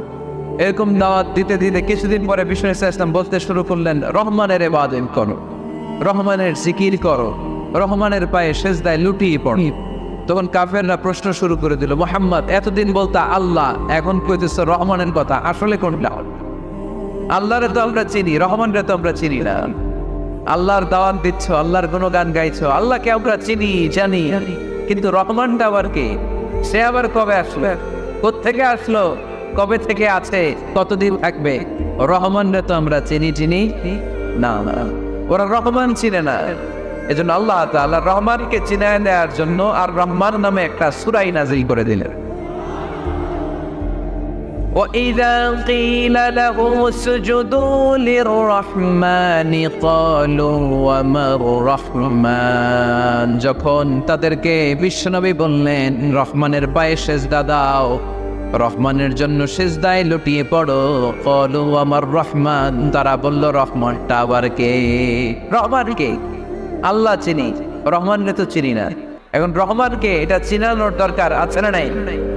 রহমানকে এটা চিনানোর জন্য আল্লাহ তাআলা আর রহমান নামে কোরআনে একটা সূরা নাযিল করলেন। চিল্লায়ে পড়েন আল্লাহু আকবার। কাফেরদেরকে জানানোর জন্য রব্বুল আলামিন সূরা আর রহমান নাযিল করলেন আর বললেন আর রহমান আল্লামাল কোরআন খালাকাল ইনসান আল্লামাহুল বায়ান, দয়াময় রহমান শেখালেন কোরআন, বানালেন ইনসান, শেখালেন বায়ান। দয়াময় রহমান শেখালেন কোরআন, বানালেন ইনসান, শেখালেন বায়ান। দয়াময় রহমান শেখালেন কোরআন, বানালেন ইনসান, শেখালেন বায়ান। দয়াময় রহমান শেখালেন কোরআন, বানালেন ইনসান, শেখালেন বায়ান। আল্লাহু আকবার। আল্লাহ বলেন রহমানকে চিনো না? আর রহমান আল্লামাল কোরআন খালাকাল ইনসান আল্লামাহুল বায়ান। আমি হলাম রহমান, আমি দয়াময়, আমি মেহেরবান। আমার দয়ার কোনো শেষ নাই, আমার মায়ার কোনো শেষ নাই। আমার দয়া ভালোবাসা ছাড়া এই পৃথিবীতে কোনো কিছু হওয়া সম্ভব। ওয়াসিআত রাহমাতি কুল্লা শাই, সব জায়গায় আমার আল্লাহর রহমত আছে না নাই? আল্লাহর রহমত ছাড়া এক ফোঁটা বৃষ্টি আকাশ থেকে জমিনে ঝরে, আল্লাহর রহমত ছাড়া একটা গাছের পাতা মাটিতে পড়ে, আল্লাহর রহমত ছাড়া একটা শ্বাস আমরা ভেতরে ঢোকাতে পারি, আল্লাহর রহমত ছাড়া পৃথিবীতে কিচ্ছু সম্ভব না। চিল্লায় বলেন ঠিক কিনা? আমার আল্লাহর দয়া ভালোবাসা যে কত বেশি আমরা জানি না, আমরা জানি না। আরশের বুকে আল্লাহ বিশাল সাইনবোর্ডে লিখে রেখেছেন সাবাকাত রাহমাতি গাদাবি, সাবাকাত রাহমাতি গাদাবি। এর মানে হচ্ছে আমার রাগের উপরে আমার দয়া বিজয় লাভ করেছে। সাবাকাত রাহমাতি গাদাবি, আমার রাগও আছে, আল্লাহর রাগ আছে না? আমার দয়াও আছে, আল্লাহর দয়া আছে না? আল্লাহ বললেন আমার রাগও আছে, আবার আমার দয়াও আছে, তবে জেনে রেখো আমার রাগের চেয়ে দয়া বেশি। আল্লাহর কোনটা বেশি? দয়া বেশি। আমাদের পাপ অন্যায় যত বড় হোক, মনে রাখবেন আল্লাহর দয়া তার চাইতেও বড়। নাকি ছোট? আপনি যত বড় পাপ করেন না কেন, আমাদের জন্য আল্লাহর পক্ষ থেকে দয়া আছে না নাই? বনি ইসরায়েলের এক লোক সিরিয়াল কিলার ছিল, খালি মার্ডার করতো, সিরিয়াল মার্ডার। একটা, দুইটা, তিনটা, 10টা, 5টা করতে করতে করতে করতে 99টা মার্ডার করেছে। কয়টা? এলাকায় আছে না কিরকম কেউ? 99টা মার্ডার। কল্পনা করা যায়? 99 জন মানুষকে সে নিজ হাতে হত্যা করেছে। 99 মার্ডার করার পরে তার মনে ভয় আসছে, হায় রে, না জানি আল্লাহ আমার সাথে কেমন আচরণ করে আখিরাতে। আমার তওবা আছে কিনা কপালে জানি না, আমার তো ক্ষমা নাই, কি করবো আমি? তো সে লোকজনকে জিজ্ঞেস করলো আমার ক্ষমা আছে কিনা, এটা কে বলতে পারবে? আমাকে আল্লাহ মাফ করবে কিনা? তারা সবাই বললো এই এলাকায় এক আল্লাহর ওলি আছে, তার কাছে যাও। সে আল্লাহর ওলির কাছে যেয়ে বলে, ও আল্লাহর ওলি, আমি 99টা হত্যা করেছি, 99টা মার্ডার, আমার কপালে ক্ষমা আছে কিনা তুমি একটু বলো। আল্লাহর ওলি কই, কি বললা? 99টা মার্ডার? হায় হায় সর্বনাশ, তোর কোনো ক্ষমা নাই। এবার যে মার্ডার করছো কয় আমার যেহেতু ক্ষমা নাই, তোরে বাঁচায় রেখে লাভ কি, তোরেও দিলাম শেষ করে। এবার সেঞ্চুরি করে ফেলাইছে। কথা বুঝতেছেন? আমার যেহেতু ক্ষমা নাই, তো তোরে বাঁচায় রেখে গেলাম, তোরেও শেষ করে দিলাম। এবার সেঞ্চুরি করার পরেও ভয় আসে না নাই অন্তরে? অন্তরে তো আল্লাহর ভয়, কই যাবে? খুঁজতে লাগলো কে সমাধান দিতে পারবে। একজন বলল ওই এলাকায় একজন বড় আলেম আছে, ওই আলেমের কাছে যা। সে আলেমের কাছে যেয়ে বলে, আলেম, আমি ৯৯টা হত্যা করেছি, এখন আমার বড্ড ভয় হয়, আল্লাহ আমারে মাফ করবে কিনা, তুমি একটু আমারে বলো। আলেম বলে, তোমার গুনাহ যত বড়ই হোক, আমার আল্লাহর দয়া তার চাইতেও বড়। তুমি কি পাপ করেছো, কি অন্যায় করেছো? তুমি জানো না আমার রব কত মেহেরবান, তিনি কত দয়ালু, তিনি ভালোবাসার আধার, তিনি করুণার আধার। তোমার পাপ অন্যায় যদি হয় খালের পানির সমান, বিলের পানির সমান, আমার আল্লাহর দয়া সাগরের পানির সমান। তোমার পাপ আর অন্যায় যদি হয় পাহাড়ের সমান, আমার আল্লাহর ভালোবাসার দয়া হচ্ছে আকাশের সমান। তুমি যদি তওবার মতো তওবা করতে পারো, ক্ষমার মতো ক্ষমা চাইতে পারো, চোখের পানি ছেড়ে, চোখের পানির বড় দাম, চোখের পানির মধ্যে বিশাল কারিশমা, এটা আল্লাহ খুব পছন্দ করে। 2 ফোঁটা পানি আল্লাহ পছন্দ করে। এক, জেহাদের ময়দানে শহীদের গা বেয়ে ঝরে পড়া রক্তের ফোঁটা। 2 হচ্ছে অনুতপ্ত বান্দার চোখের পানির ফোঁটা। বান্দা যখন অনুতপ্ত হয়ে চোখের পানি ছেড়ে কাঁদে, তার চোখের পানি চোখ বেয়ে নাকের ডগা বেয়ে মাটিতে পড়ার আগেই ওই অনুতপ্ত বান্দার সব গুনাহ আল্লাহ মাফ করে দেয়। তওবার মতো তওবা, তাওবাতান নাসুহা, তওবার মতো তওবা করলে আল্লাহ ঠিকই মাফ করবে। সে এতটাই অনুতপ্ত হলো, এতটাই সে আল্লাহর কাছে ক্ষমা চাইতে শুরু করলো। আলেম পরামর্শ দিলে, তুমি যে এলাকায় থাকো এলাকাটা ভালো না, এলাকাটা ছাড়ো, এখানে সব ডাকাতদের এলাকা, তুমি একটা ভালো এলাকায় যাও, ওখানে যে তওবা করে ভালো মানুষ হয়ে যাও।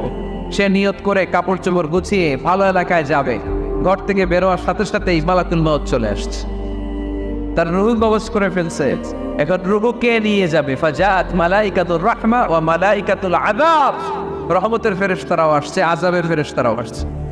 রহমতের ফেরেশতারা বলে, না না, সে তওবার নিয়ত করেছে, যদিও তওবা করতে পারে নাই, যদিও ভালো এলাকায় যেতে পারে নাই, তওবার নিয়ত করেছে, অনুতপ্ত হয়েছে, ক্ষমা চাওয়ার চিন্তা করেছে, আমরা তার রূহ নিয়ে ইল্লিনে রেখে দেব। আযাবের ফেরেশতারা বলে, না না, ৯৯টা হত্যা করার পরে আরো একটা হত্যা করে সেঞ্চুরি করেছে, এখনো তো ভালোভাবে তওবা করতে পারে নাই, তার রূহটা নিয়ে আমরা সিনজিনের ভেতরে ঢুকায় দেব। 2 দল ফেরেশতার মারামারি, এ বলে আমরা নিব, এ বলে আমরা নিব, ঝগড়া আছে না নাই? আল্লাহ বললেন, রাখো রাখো, ঝগড়ার দরকার নেই, এক কাজ করো, যেখানে মারা গিয়েছে ওইখান থেকে ফিতা দিয়ে মাপতে শুরু করো। ভালো এলাকাটা যদি কাছে হয় জান্নাতের ফেরেশতারা নেবে, খারাপ এলাকা যদি কাছে হয় জাহান্নামের ফেরেশতারা নেবে। খারাপ এলাকা তো একেবারেই কাছে, ঘর থেকে বেরোয়ার সাথে সাথে মৃত্যু হয়েছে, আর ভালো এলাকা তো অনেক দূর। আল্লাহ জামিনটারে আদেশ দিলেন, জামিন, এই অনুতপ্ত বান্দার জন্য তুই ভালো এলাকাটা কাছে চলে আবে, ভালো এলাকাটার জামিনটা তুই সংকুচিত হয়ে যা, যদিও ঘর থেকে বের হয়েছে একেবারে কাছে, খারাপ এলাকা হাজার হাজার মাইল দূরে চলে যা। ফিতা দিয়ে মাপ দিয়ে দেখে, সব্যনাশ, ভালো এলাকাটা তো একেবারেই কাছে, খারাপ এলাকাটা অনেক দূরে। আল্লাহর ফয়সালা অনুযায়ী রহমতের ফেরেশতারা তার প্রভুকে নিয়ে জান্নাতের ভেতরে ঢুকিয়ে দিয়েছে।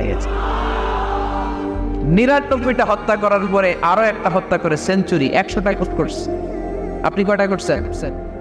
আমি কয়টা করছি? তো 100টা খুন করে যদি ও মাফ পেতে পারে আমার আল্লাহর কাছ থেকে, আমরা কি ক্ষমা পেতে পারি না?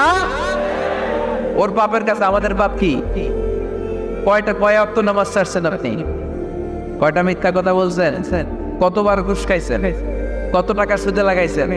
কত অন্যায় করছেন? কত জুলুম করেছেন? মনে রাখবেন, আপনার পাপ, আপনার অন্যায়, আপনার জুলুম যত বড় হোক না কেন, আমার আল্লাহর দয়া তার চাইতে বড়। এজন্য আল্লাহ নিজের পরিচয় দিয়ে বললেন, আর রহমানু আল্লামাল কুরআন খালাকাল ইনসান আল্লামাহুল বায়ান। আমি রহমান, আমি দয়ার সাগর। আমি কি?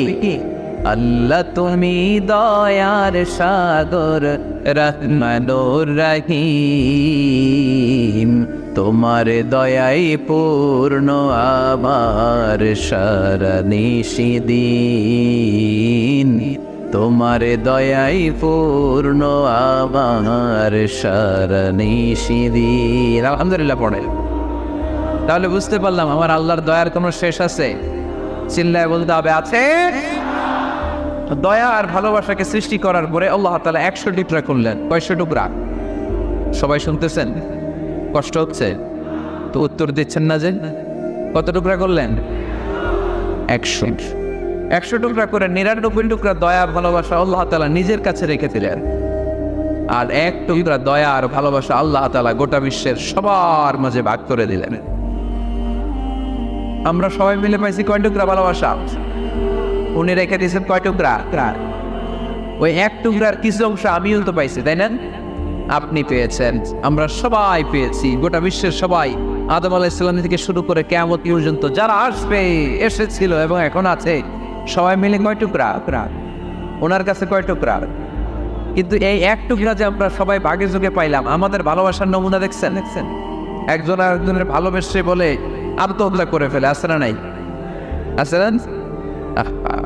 সালমান শাহ মারা গেছে, এই দেশের কয়েকটা মেয়ে গলায় রশি দিয়ে আত্মহত্যা করছে, শুনছেন? অমুক সেলিব্রিটির কি হয়েছে, ছাদ থেকে লাফ দিয়ে করে মাথা ফাটায় ফেলছে। ভালোবাসা আছে না নাই? যারে ভালোবাসে তার নাম আবার ছেলেরা হাতের মধ্যে কেটে কেটে লেখে। শরীয়তপুরে এগুলো নাই আলহামদুলিল্লাহ। হ্যাঁ, প্লাস দিয়ে লেখে, প্লাস। ধরেন আব্দুল্লাহ প্লাস শামিমা, তো এ প্লাস রক্ত দিয়ে লেখে, রক্ত। আমি অবাক হই, নিডেল সুই দিয়ে কেটে কেটে লেখে আব্দুল্লাহর এ প্লাস শামিমার এস। কি ভালোবাসা! 1 ভাগ ভালোবাসার ছিটে ফোটা সবাই মিলে পাইছে। এইটা ঠেলা যদি এরকম হয়, তাহলে যিনি 99 ভাগ ভালোবাসা রেখে দিয়েছে তার ভালোবাসা বেশি না কম?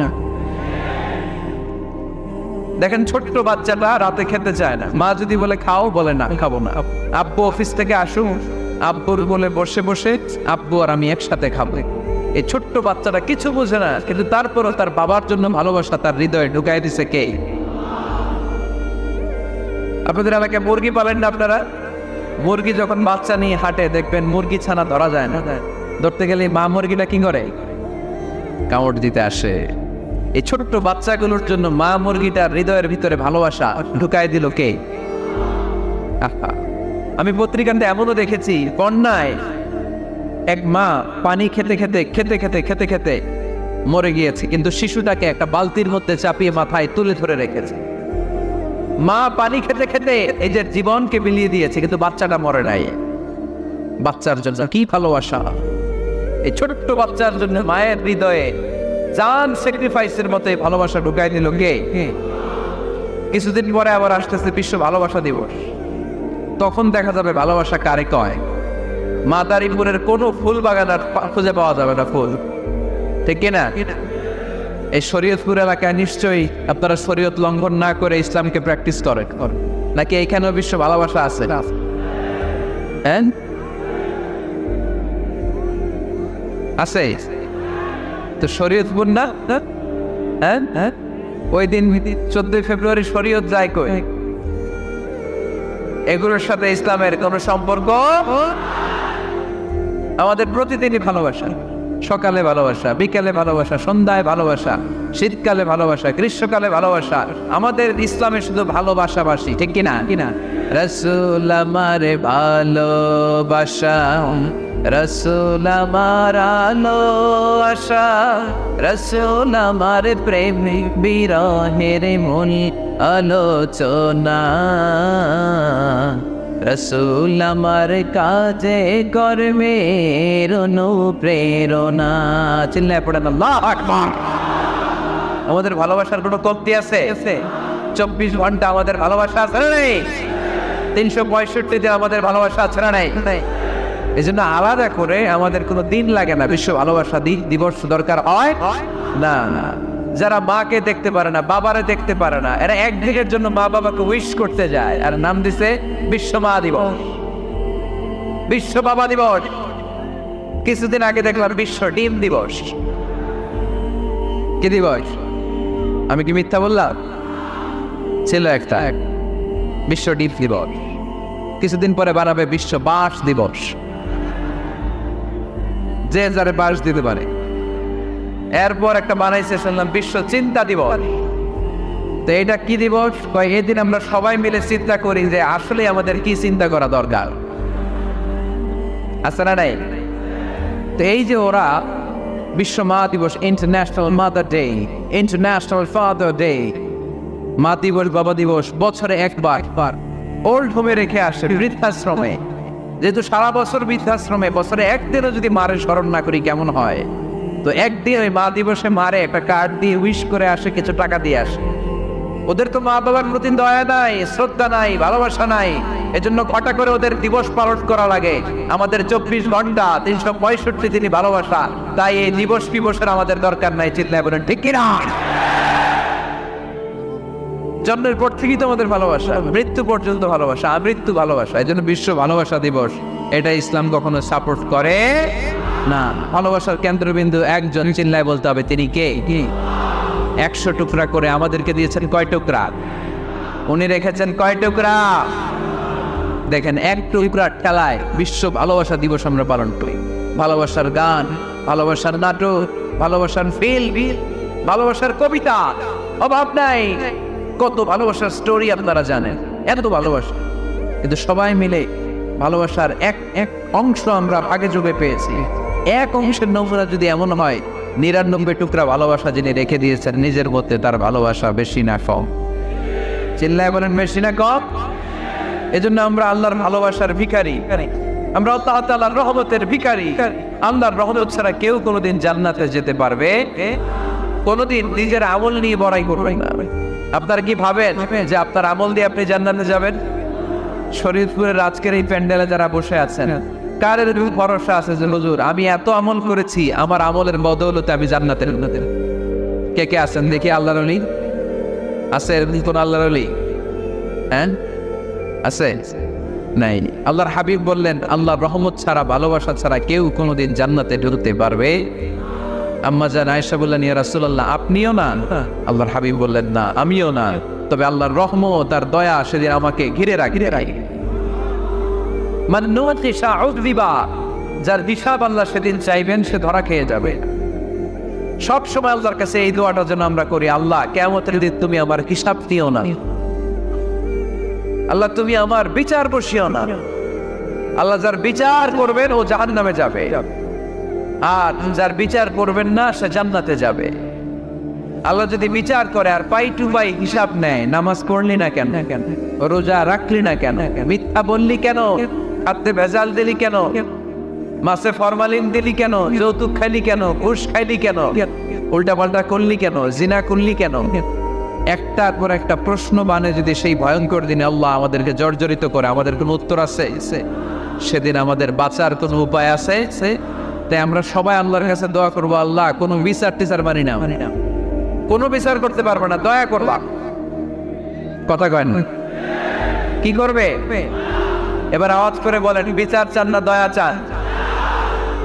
রোজ হাসরে আল্লাহ আমার করোনা বিচার, আল্লাহ করোনা বিচার, পরে না বিল। রোজ হাসরে আল্লাহ আমার করোনা বিচার, আল্লাহ করোনা বিচার। বিচার চাই না তব দয়া চাহে এ গুনাহগার, আল্লাহ করোনা বিচার। পড়ে না আমিন? তিনি যদি দয়া করেন তবেই আমরা জান্নাত যেতে পারবো, ঠিক কিনা? এজন্য আল্লাহ বললেন আর রহমানু আল্লামাল কুরআন খালাকাল ইনসান আল্লামাহুল বায়ান। আমি হলাম রহমান। কাফেররা বলে রহমানকে জানি না, রহমানকে চিনি না। আল্লাহ বলে রহমানকে চিনে না, আমার নাম রহমান, আমি দয়ালু, আমি মেহেরবান, ঠিক কিনা? এজন্য প্রতিদিন সূরা ফাতিহায় দ্বিতীয় আয়াতটা আমরা কি পড়ি? আর রহমান আর রাহিম, ঠিক কিনা? তিনি দয়ার সাগর, তিনি মায়ার সাগর। আমরা বললাম আল্লাহ ঠিক আছে, আমরা বুঝেছি আপনি দয়ার সাগর, আর আপনি কি করেন? দ্বিতীয় আয়াতে আল্লাহ বললেন আল্লামাল কুরআন, আমি কোরআন শিক্ষা দেই। শুধু দয়ার সাগর হয়ে আমি আল্লাহ বসে থাকি নাই, তোমাদের হেদায়েতের জন্য আমি কোরআন নাজিল করে দিয়েছি। আল্লামাল কুরআন, আমি কোরআন শিক্ষা দেই। আমাদেরকে কোরআন শিখিয়েছে কে? বিশ্বনবীকে কোরআন শিখিয়েছে কে? আল্লাহ। এজন্য দুনিয়াতেও যারা কোরআন শিখায় তাদের মর্যাদা বাড়ায় দেয় কে? বাংলার জমিনে যারা কোরআন শরীফ শিখায় এদের মর্যাদা সবচেয়ে কম, এদের বেতন সবচেয়ে কম, এরা সমাজে সবচেয়ে বেশি অবহেলিত, ঠিক কি না? তা আল্লাহর কাছে এরা সবচেয়ে বেশি সম্মানিত। আল্লাহর হাবিব বললেন, খায়রুকুম মান তাআল্লামাল কুরআন ওয়া আল্লামাহু। তোমাদের মধ্যে আল্লাহ তাআলার কাছে সবচাইতে প্রিয় শ্রেষ্ঠ ওই মানুষটা যে নিজে কোরআন পড়ে আবার অন্যরে পড়ায় দেয়। সুবহানাল্লাহ পড়ে। আপনি যদি কাউরে শুধু সূরা ফাতিহাটা শেখান, কোন সূরা? সূরা ফাতিহাটা যদি শিখায় দেন, সে যতদিন সূরা ফাতিহা তেলাওয়াত করবে ওই তার তেলাওয়াতের একটা পার্সেন্টেজ সওয়াব আপনার আমলনামায় আছে না নাই? সে যদি আবার আরেকজনের শিখায়, ওই লোক যদি আবার আরেকজনের শিখায় দেয়, এরকম যতজনকে তারা শিখাবে প্রত্যেকের তেলাওয়াতের একটা পার্সেন্টেজ সওয়াব আপনার আমলনামায় ঢুকায় দিবে কে? এজন্য কোরআন নিজেও শিখবো, অন্যকেও শিখাবো। রাজি আছেন তো? আপনাদের এখানে মসজিদে কোরআন শিক্ষার আসর আছে নাকি? হ্যাঁ, এই যে বাড়ির পাশে যে একটা মসজিদ দেখলাম, কোরআন শিখায়। কিবার শিখায়? প্রতিদিন। কে শিখায়? ইমাম সাহেব। বেতন টেতন দেন তো? কত দেন? 1 লক্ষ মাসে? 5,000 বলে কি? এক একটা ইমামের কমসে কম 1 লক্ষ টাকা বেতন হওয়া দরকার, ঠিক কিনা? না খেয়ে না পড়ে অল্পতে তুষ্ট থেকে যারা শুকরিয়া করে এরা আমাদের আইম্মাতুল মাসাজিদ, মসজিদের ইমামরা, মসজিদের মুয়াজ্জিনরা। এক একটা মসজিদের মুয়াজ্জিনের গলা হবে এরকম বিশাল উঁচু, কিয়ামতের ময়দানে সবাই আমরা এর দিকে তাকায় থাকবো, কিরে ভাই তোর গলা উঁচু কেন? সে বলবে, আমার এই গলা দিয়ে প্রতিদিন 5 বার আমি আজান দিয়েছি।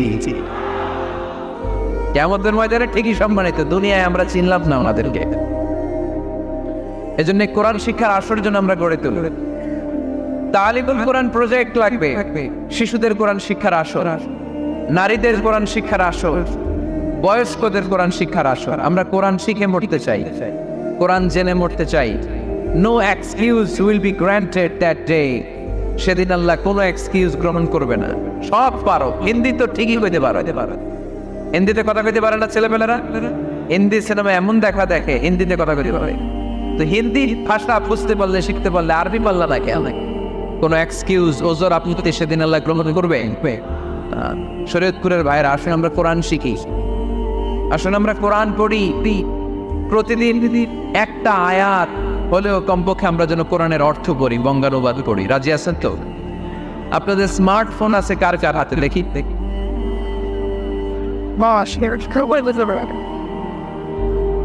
আপনারা কি অ্যানালগ? স্মার্ট আপনি? মাশাআল্লাহ। তোমরাও কি স্মার্ট? হ্যাঁ, ঠিক আছে, হাত নামান সবাই। তো এই যে স্মার্টফোন আসছে, স্মার্ট বানাইতে, যেই ফোনের মধ্যে কোরআন নাই সে আনস্মার্ট,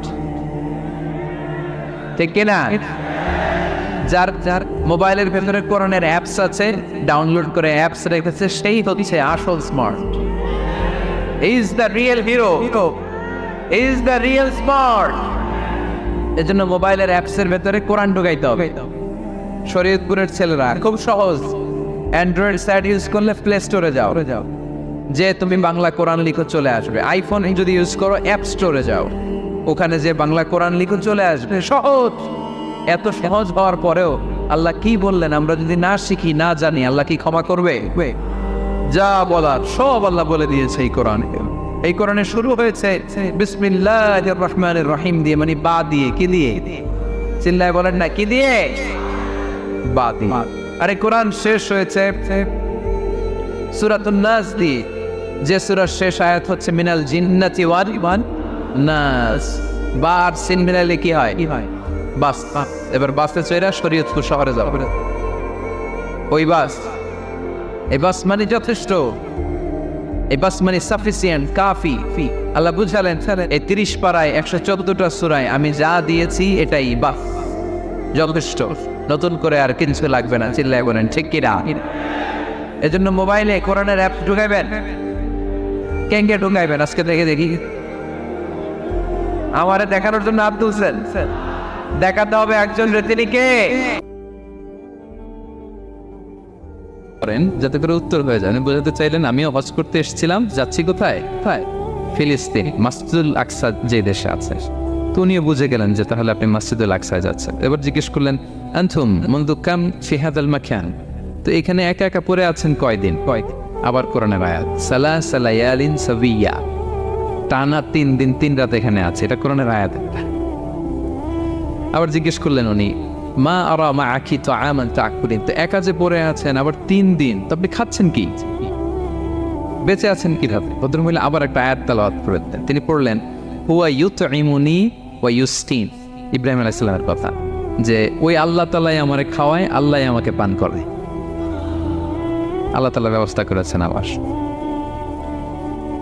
এইবার উনি অবাক হচ্ছেন, আমি এত বড় মুহাদ্দিস আব্দুল্লাহ ইবনে মুবারক ইমাম বুখারীর উস্তাদ, আমি স্বাভাবিকভাবে কথা বলি আর যাই প্রশ্ন করি একটা আয়াত তেলাওয়াত করে দেয় আর ওটাতে উত্তর হয়ে যায়। কি মহিলার সন্ধান পেলাম? তো উনি বলতেছে ফাবি আইয়ি শাইইন তাতাওয়াদ্দাইন, 3 দিন যে এখানে আছেন মরুভূমির বালুর মধ্যে, ওযু করেন কিভাবে? উনি আবার একটা আয়াত তেলাওয়াত করলেন ফাইন লাম তাজিদু মাআন ফাতায়াম্মামু সাঈদান তাইয়্যিবা। আল্লাহ আয়াতে বলেছেন যদি তোমরা পানি না পাও পবিত্র মাটি দিয়ে তায়াম্মুম করে নিও। তো বুঝাতে চাইলেন পানি নাই তো কি হয়েছে, বালু তো তায়াম্মুম করে নাও সরি। আল্লাহু আকবার। এবার উনি বললেন ইন্না মাইয়া তো আমান আলা তাকুলিন, আমার ব্যাগে তো কিছু খাবার আছে, আপনি কিছু খাবেন? আবার কোরআনের আয়াত সুম্মা আতিম্মু সিয়ামা ইলাল লাইল, আল্লাহ এক আয়াতে বলেছেন তোমরা রোজা ফজর থেকে শুরু করে সন্ধ্যা পর্যন্ত পূর্ণ করো। তো বুঝালেন আমি রোজা রাখছি, কি বুঝালেন? রোজা রেখেছি। এবার উনি একটু মাসালা খাটাইতে চাইলেন, ভাবলেন যে বুড়ি তুমি আমার সাথে শুধু কোরআন দিয়ে উত্তর দিচ্ছ, দাঁড়াও তোমাকে আমি আটকাইতেছি। উনি মাসালা খাটাইলেন যে ফাকুলতু লাহা লাইসা হাদা শাহরু রমাদান, তো রোজা রাখছেন মানে এটা তো রমজান মাস না, হজ করে ফিরতেছে আমরা জিলহজ মাসের শেষের দিক, কিসের রোজা? ওই মহিলা আবার একটা আয়াত তেলাওয়াত করলেন যে ওমান তাতাওয়া খায়রান ফাইনাল্লাহা শাকিরুন আলিম, আমি রমজানের ফরজ রোজা তো রাখিনি, এখন আমি নফল রোজা রেখেছি। আয়াতের অর্থ হচ্ছে তোমরা নফল যা করো এগুলো প্রতিদান আল্লাহ তোমাদের বুঝিয়ে দেবে। রমজান না ঠিক আছে জিলহজ, কিন্তু আমি কি রোজা রেখেছি? নফল রোজা। এইবার উনি ধরছেন মাসালা, এবার বলতেছে উবি হালান আল ইফতার ফিস সাফার, সফরে তো রোজা ভাঙা যায়, রোজা তো ভাঙা যায়, খান একটু। এবার উনি কোরআন থেকে আবার তেলাওয়াত করলেন ওয়া আনতা সুমু খায়রুল লাকুম ইন কুনতুম তা'লামুন, আল্লাহ যে আয়াতে বলেছেন যে সফরের রোজা ভাঙা জায়েজ আছে, ওই আয়াতের শেষে আবার আল্লাহ বলছেন যদি রাখো সব বেশি পাও। কেউ অসুস্থ হলে রোজা ভাঙবে, সফরের রোজা ভাঙবে, এই আয়াতের শেষে হচ্ছে ওয়া আনতা সুমু খায়রুল লাকুম ইন কুনতুম তা'লামুন, তবে রোজা যদি রাখো এটা ভালো যদি তোমরা বুঝতে। এবার উনি আর যাবে কোথায়? দিশেহারা হয়ে এবার জিজ্ঞেসই করে ফেলছে লিমাদা লা তুকাল্লিমিনি মিসলা মা উকাল্লিমুকি, আচ্ছা মা এবার বলেন আমি আপনার সাথে যেভাবে কথা বলি আপনি এইভাবে কথা বলেন না কেন? কিছু জিজ্ঞেস করলে কোরআনের আয়াত বলেন কেন? আমি কথা বলতেছি আপনি আমার সাথে এভাবে কথা বলেন, কিছু জিজ্ঞেস করলে কোরআনের আয়াত কেন? এইটার উত্তরে উনি আর একটা কোরআনের আয়াত উনি পড়লেন মা ইয়ালফিযু মিন কাওলিন ইল্লা লাদাইহি রাকীবুন আতীদ, আল্লাহ বলেছেন তোমরা মুখ দিয়ে যাই বের করো এটা লিখে রাখার জন্য 2 কাঁধে রাকীব আতীদ আছে, তুলে রাখে। তার মানে আমি যে তোমার সাথে কথা বলতেছি প্রত্যেকটাই তো রেকর্ডেড হয়, রেজিস্টার্ড হয়। সো এমন কিছু বলি যেটাতে সওয়াব হয়, যেটাতে ভুল না হয়। আল্লাহু আকবার, সুবহানাল্লাহ। কি নারী ছিল, কেমন নারী তিনি ছিলেন? এই পুরো ঘটনাটা শুনবেন? হ্যাঁ শেষ করবো ঘটনাটা। আচ্ছা তো উনি অবাক হলেন যে কি মহিলা, এরকম মহিয়সী গরিয়সী নারীও পৃথিবীতে আছে। তিনি বললেন ঠিক আছে মা, আপনি যেহেতু পথ হারাই ফেলছেন আমার ওটটাকে আমি নিয়ে আসি। ফাহাল্লাকা আন আহমিলুকি আলা নাফাতি হাদিহি ফাতুদরিকিল কাফেলা, আমার ওটটা নিয়ে আসি, ওটে বসেন, আমি আপনাকে এগিয়ে দিয়ে কাফেলাতে যুক্ত করে দেই। আপনি কি রাজি আমার ওটে বসবেন? আবার কোরআনের আয়াত ওমা তাফআলু মিন খাইরিন ফাইনাল্লাহা বিহি আলিম, তোমরা যত ভালো কাজ করো আল্লাহ সেটা জানেন, মানে তোমার এই ভালো কাজ আল্লাহ জানেন, আল্লাহ এর প্রতিদান দিবেন। কলা ফানাফতু নাকাতি, আমি ওট বসালাম এবং বললাম ওঠেন। উনি যখন উঠতেছে আমি এভাবে তাকায় আছি, তাই আমি যে তাকায় আছি উনি একটা আয়াত তেলাওয়াত করলেন যে কুল্লিল মুমিনিনা ইয়াগুদ্দু মিন আবসারিহিম, এর অর্থ হচ্ছে নবী হে মুমিনদেরকে বলুন তারা যেন পরনারী দিকে তাকায় না থাকে, চোখ যেন নিচে রাখে, তারা যেন চক্ষু অবনমিত করে। মানে বুঝাতে চাইলেন যে আমি তো বেগানা নারী, পরনারী, তা আমি উঠতেছি আপনি তাকায়। সে হয়তো তাকায় আছে যে বৃদ্ধা মহিলা উঠতে যদি কষ্ট হয় পড়ে যায়, তো উনি যখন দেখতেছেন তাকায় আছে, উনি বলতেছে ফুল্লিল মুমিনিনা ইয়াকুদ্দু মিন আবসারিহিম, নবী হে বলুন বিশ্বাসীদের তারা যেন চোখ নিচের দিকে করে রাখে। তো উনি লজ্জা পেয়ে গেলেন, ফাকাদাতু বাসারি, আমি লজ্জায় চোখ নামালাম। এরপর আমি বললাম ইরকাবি ওকদ আকালতে নাকাতে, ওঠেন। আমি আবার ওটের রশি ধরে টানতে আরম্ভ করলেন। ভদ্রমহিলা উঠেই আবার কোরআনের আয়াত পড়লেন, যেটা আমরা গাড়িতে বা কোনো বাহনে উঠলে পড়ে। তিনি পড়তে আরম্ভ করলেন সুবহানাল্লাযী সাখখারা লানা হাযা ওয়া মা কুন্না লাহু মুকরিনিন ওয়া ইন্না ইলা রাব্বিনা লামুনকালিবুন। প্রশংসা সে আল্লাহর, যে আল্লাহ এই বাহনকে আমাদের জন্য বশীভূত করে দিয়েছেন। তিনি বশীভূত না করলে আমরা তো এটাকে বশীভূত করতে পারতাম না। আপনারা যখন গাড়ি স্টার্ট দিবেন এই দোয়াটা পড়েন তো আপনারা। গাড়ি স্টার্ট দিলে, বিমানে উঠলে, ঘোড়ায় উঠলে, যে কোনো বাহনে উঠলে এটা পড়তে হয়, কোরআনের আয়াত। তো এই বললেন, আমি এবার উঠলাম, ওটের জিমাম ধরে টানতে লাগলাম না, আর একটু হই হই শব্দে ওট চালাতে লাগলাম যাতে করে তাড়াতাড়ি যাওয়া যায়। উনি কোরআনের আয়াত বললেন ওয়াকসিদ ফি মাশিক ওয়াগদুদ মিন সাউতিক, কোরআনের আয়াত। মানে তোমার চলার ক্ষেত্রে তুমি মধ্যম পন্থা অবলম্বন করো, আর গলার সাউন্ডটা আর একটু ছোট করো। এটা কিন্তু লোকমান হাকিম তার ছেলেকে বলেছিলেন যে বাবা তুমি যখন হাঁটবে মধ্যম পন্থায় হাঁটবে, আর শাউট করবে না, নয়েজ করবে, কণ্ঠটাকে নিচু করবে। এই আয়াতটা উনি পড়ে দিলাম। মানে বুঝাতে চাইলেন আপনি হাজি মানুষ, ফস করে আসছেন, এইভাবে যাচ্ছেন কেন? আপনি স্লোলি যান। ফাজাআলতু আমশি রুয়াইদান ওয়া আতারান্নামু বিশ-শা'র। এরপর আমি আস্তে আস্তে যেতে লাগলাম আর কবিতা আবৃত্তি করতে লাগলাম। আরবদের অভ্যাস ছিল তারা শত শত লাইন কবিতা মুখস্থ পারত। দিনকে দিন মরুভূমিতে চড়তো আর কবিতা পড়তে। তো আমি কবিতা গুনগুন করে কবিতা পড়তেছি আর যাচ্ছি। এই মহিলা পিছন থেকে আয়াত তেলাওয়াত করলেন আবার, ফাকরাউ মা তায়াসসারা মিনাল কুরআন, মানে কোরআনের যেখান দিয়ে সহজ লাগে ওইখান দিয়ে পড়েন। মানে বুঝাতে চাইলেন কবিতা বললে কি লাভ, আপনি কোরআন পড়েন। উনি আবার লজ্জা পেয়ে কোরআন পড়তে আরম্ভ করলেন। এবার যেতে যেতে যে কাফেলা থেকে উনি মিসিং, যে ক্যারাভেন থেকে মিসিং, ওই ক্যারাভেনের সাথে যুক্ত হলেন। এবার জিজ্ঞেস করলেন যে হাদিহিল কাফেলা মান লাকি ফিহা, এই তো আপনার কাফেলা, এখানে কে আছে আপনার? কেউ আছে? আবার কোরআনের আয়াত, আল মাল ওয়াল বানুনা জিনাতুল হায়াতিদ দুনিয়া, অর্থাৎ সম্পদ, সন্তান, এগুলো আল্লাহর দেয়া নেয়ামত। এটা দিয়ে বুঝাতে চাইলেন হ্যাঁ আমার কিছু সন্তানাদি আছে। উনি বুঝতে পারলেন ফাআলিমতু আন্নাল্লাহা আওলাদান ফিহা, আমি বুঝলাম যে ওনার সন্তান এখানে আছে। এবার একটা চান্স পেয়ে গেছে আব্দুল্লাহ ইবনে মুবারক। কি পেয়ে গেছে? উনি মনে মনে ভাবলেন ওনার ছেলেদের নাম কি, এটা জিজ্ঞেস করি, তাইলে তার উত্তর দিতে পারবে না। সুন্দর না প্রশ্নটা? এবার উনি বলতেছে ফাকুলতু লাহা মা আসমাউ আওলাদি, মা এবার একটু বলেন তো আপনার ছেলেগুলোর নাম কি? কি জিজ্ঞেস করলেন? এটা তো আর নান্টু বল্টু সল্টু তো আর কোরআনে পাওয়া যায় না। আমরা নাম রাখি কি? সল্টু বল্টু কোরআনে আছে? নাই। তো উনি এবার চান্স নিলেন, এবার জিজ্ঞেস করি আপনার ছেলের নাম কি? এইবার আর উত্তর থাকবে না, অনেকক্ষণ আমার সাথে এক করছে না। তো জিজ্ঞেস করতেছে লাহা ওয়ামা আসমাউ আওলাদিক, আপনার ছেলেদের নাম কি একটু বলেন তো। এই প্রশ্নের উত্তরে উনি 3টা আয়াত তেলাওয়াত করতেন। এতক্ষণ তো একটা, এখন কয়টা? এখন 3 নম্বর গিয়ারে চালাইতেছে।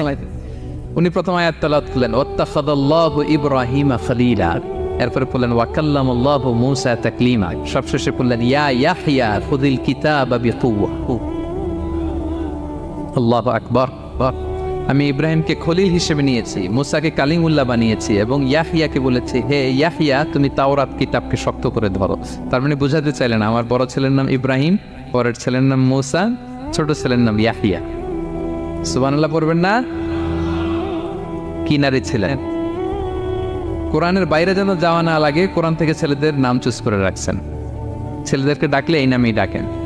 এরপর ছেলেদেরকে ডাকলেন কোরআনের আয়াত পড়ে, ফাবাআসু আহাদাকুম বিওয়ারিকিকুম হাযিহি ইলাল মাদিনাতি ফালইয়ানজুর আইয়ুহা আসকা তুআমান ফালইয়াতিকুম বিরিজকিম মিন। এটা সূরা কাহফের একটা আয়াত। গুহাবাসী 7 জন যুবক যখন ঘুমিয়ে পড়েছিল, 309 বছর পরে যখন জেগেছিল, একজনকে টাকা দিয়ে বলেছিল যাও তুমি কিছু খাবার নিয়ে আসো। এই আয়াত বুঝাইয়া তিনি ছেলেদের বুঝাইলেন যে মেহমান আসছে, কিছু নিয়ে আসো খাবার, ওনারা খাওয়াইতে হবে। উনি অনেক হেল্প করছে আমাকে। তো ছেলেরা খাবার নিয়ে আসলো। খাবার দেওয়ার পরে মহিলা আবার কোরআনের আয়াত কুলু ওয়াশরাবু হানিআম বিমা আসলাফতুম ফিল আইয়ামিল খালিয়া। এটা আসলে আল্লাহ তাআলা জান্নাতীদেরকে বলবেন। আমরা যখন জান্নাতে ঢুকবো আল্লাহ বলবে কুলু ওয়াশরাবু হানিআম বিমা আসলাফতুম ফিল আইয়ামিল খালিয়া। এই দুনিয়াতে এত জুলুম নির্যাতনের শিকার হয়েছে, এত নেক কাজ করেছো, প্রতিদান হিসেবে আজকে জান্নাতের এই নাজ নেয়ামত ভোগ করো। বৃদ্ধ মহিলা এ আয়াতটা বললেন, তার মানে মরুভূমিতে অনেক কষ্ট করেছেন আপনি আমার জন্য, এখন আপনি আমার পক্ষ থেকে এই হসপিটালিটি, রিসেপশন, এই আপ্যায়ন গ্রহণ করুন। এবার উনি বলতে আরম্ভ করলেন, ছেলেদেরকে বলেন, কুলতু আল আনা তাআমাকুম আলাইয়া হারাম, এই ছেলেরা এই খাবার আমার জন্য হারাম, হাত্তা তুখবিরুনি বিআমরিহা, যতক্ষণ না এই মহিলাকে, এর হিস্ট্রি যতক্ষণ না আমার না বলো, আগে বল এই ভদ্র মহিলা কে, কে কি তার ঘটনা, যতই দেখছি অবাক হচ্ছি, যতই শুনছি অবাক হচ্ছি, কে সে, যাই বলি শুধু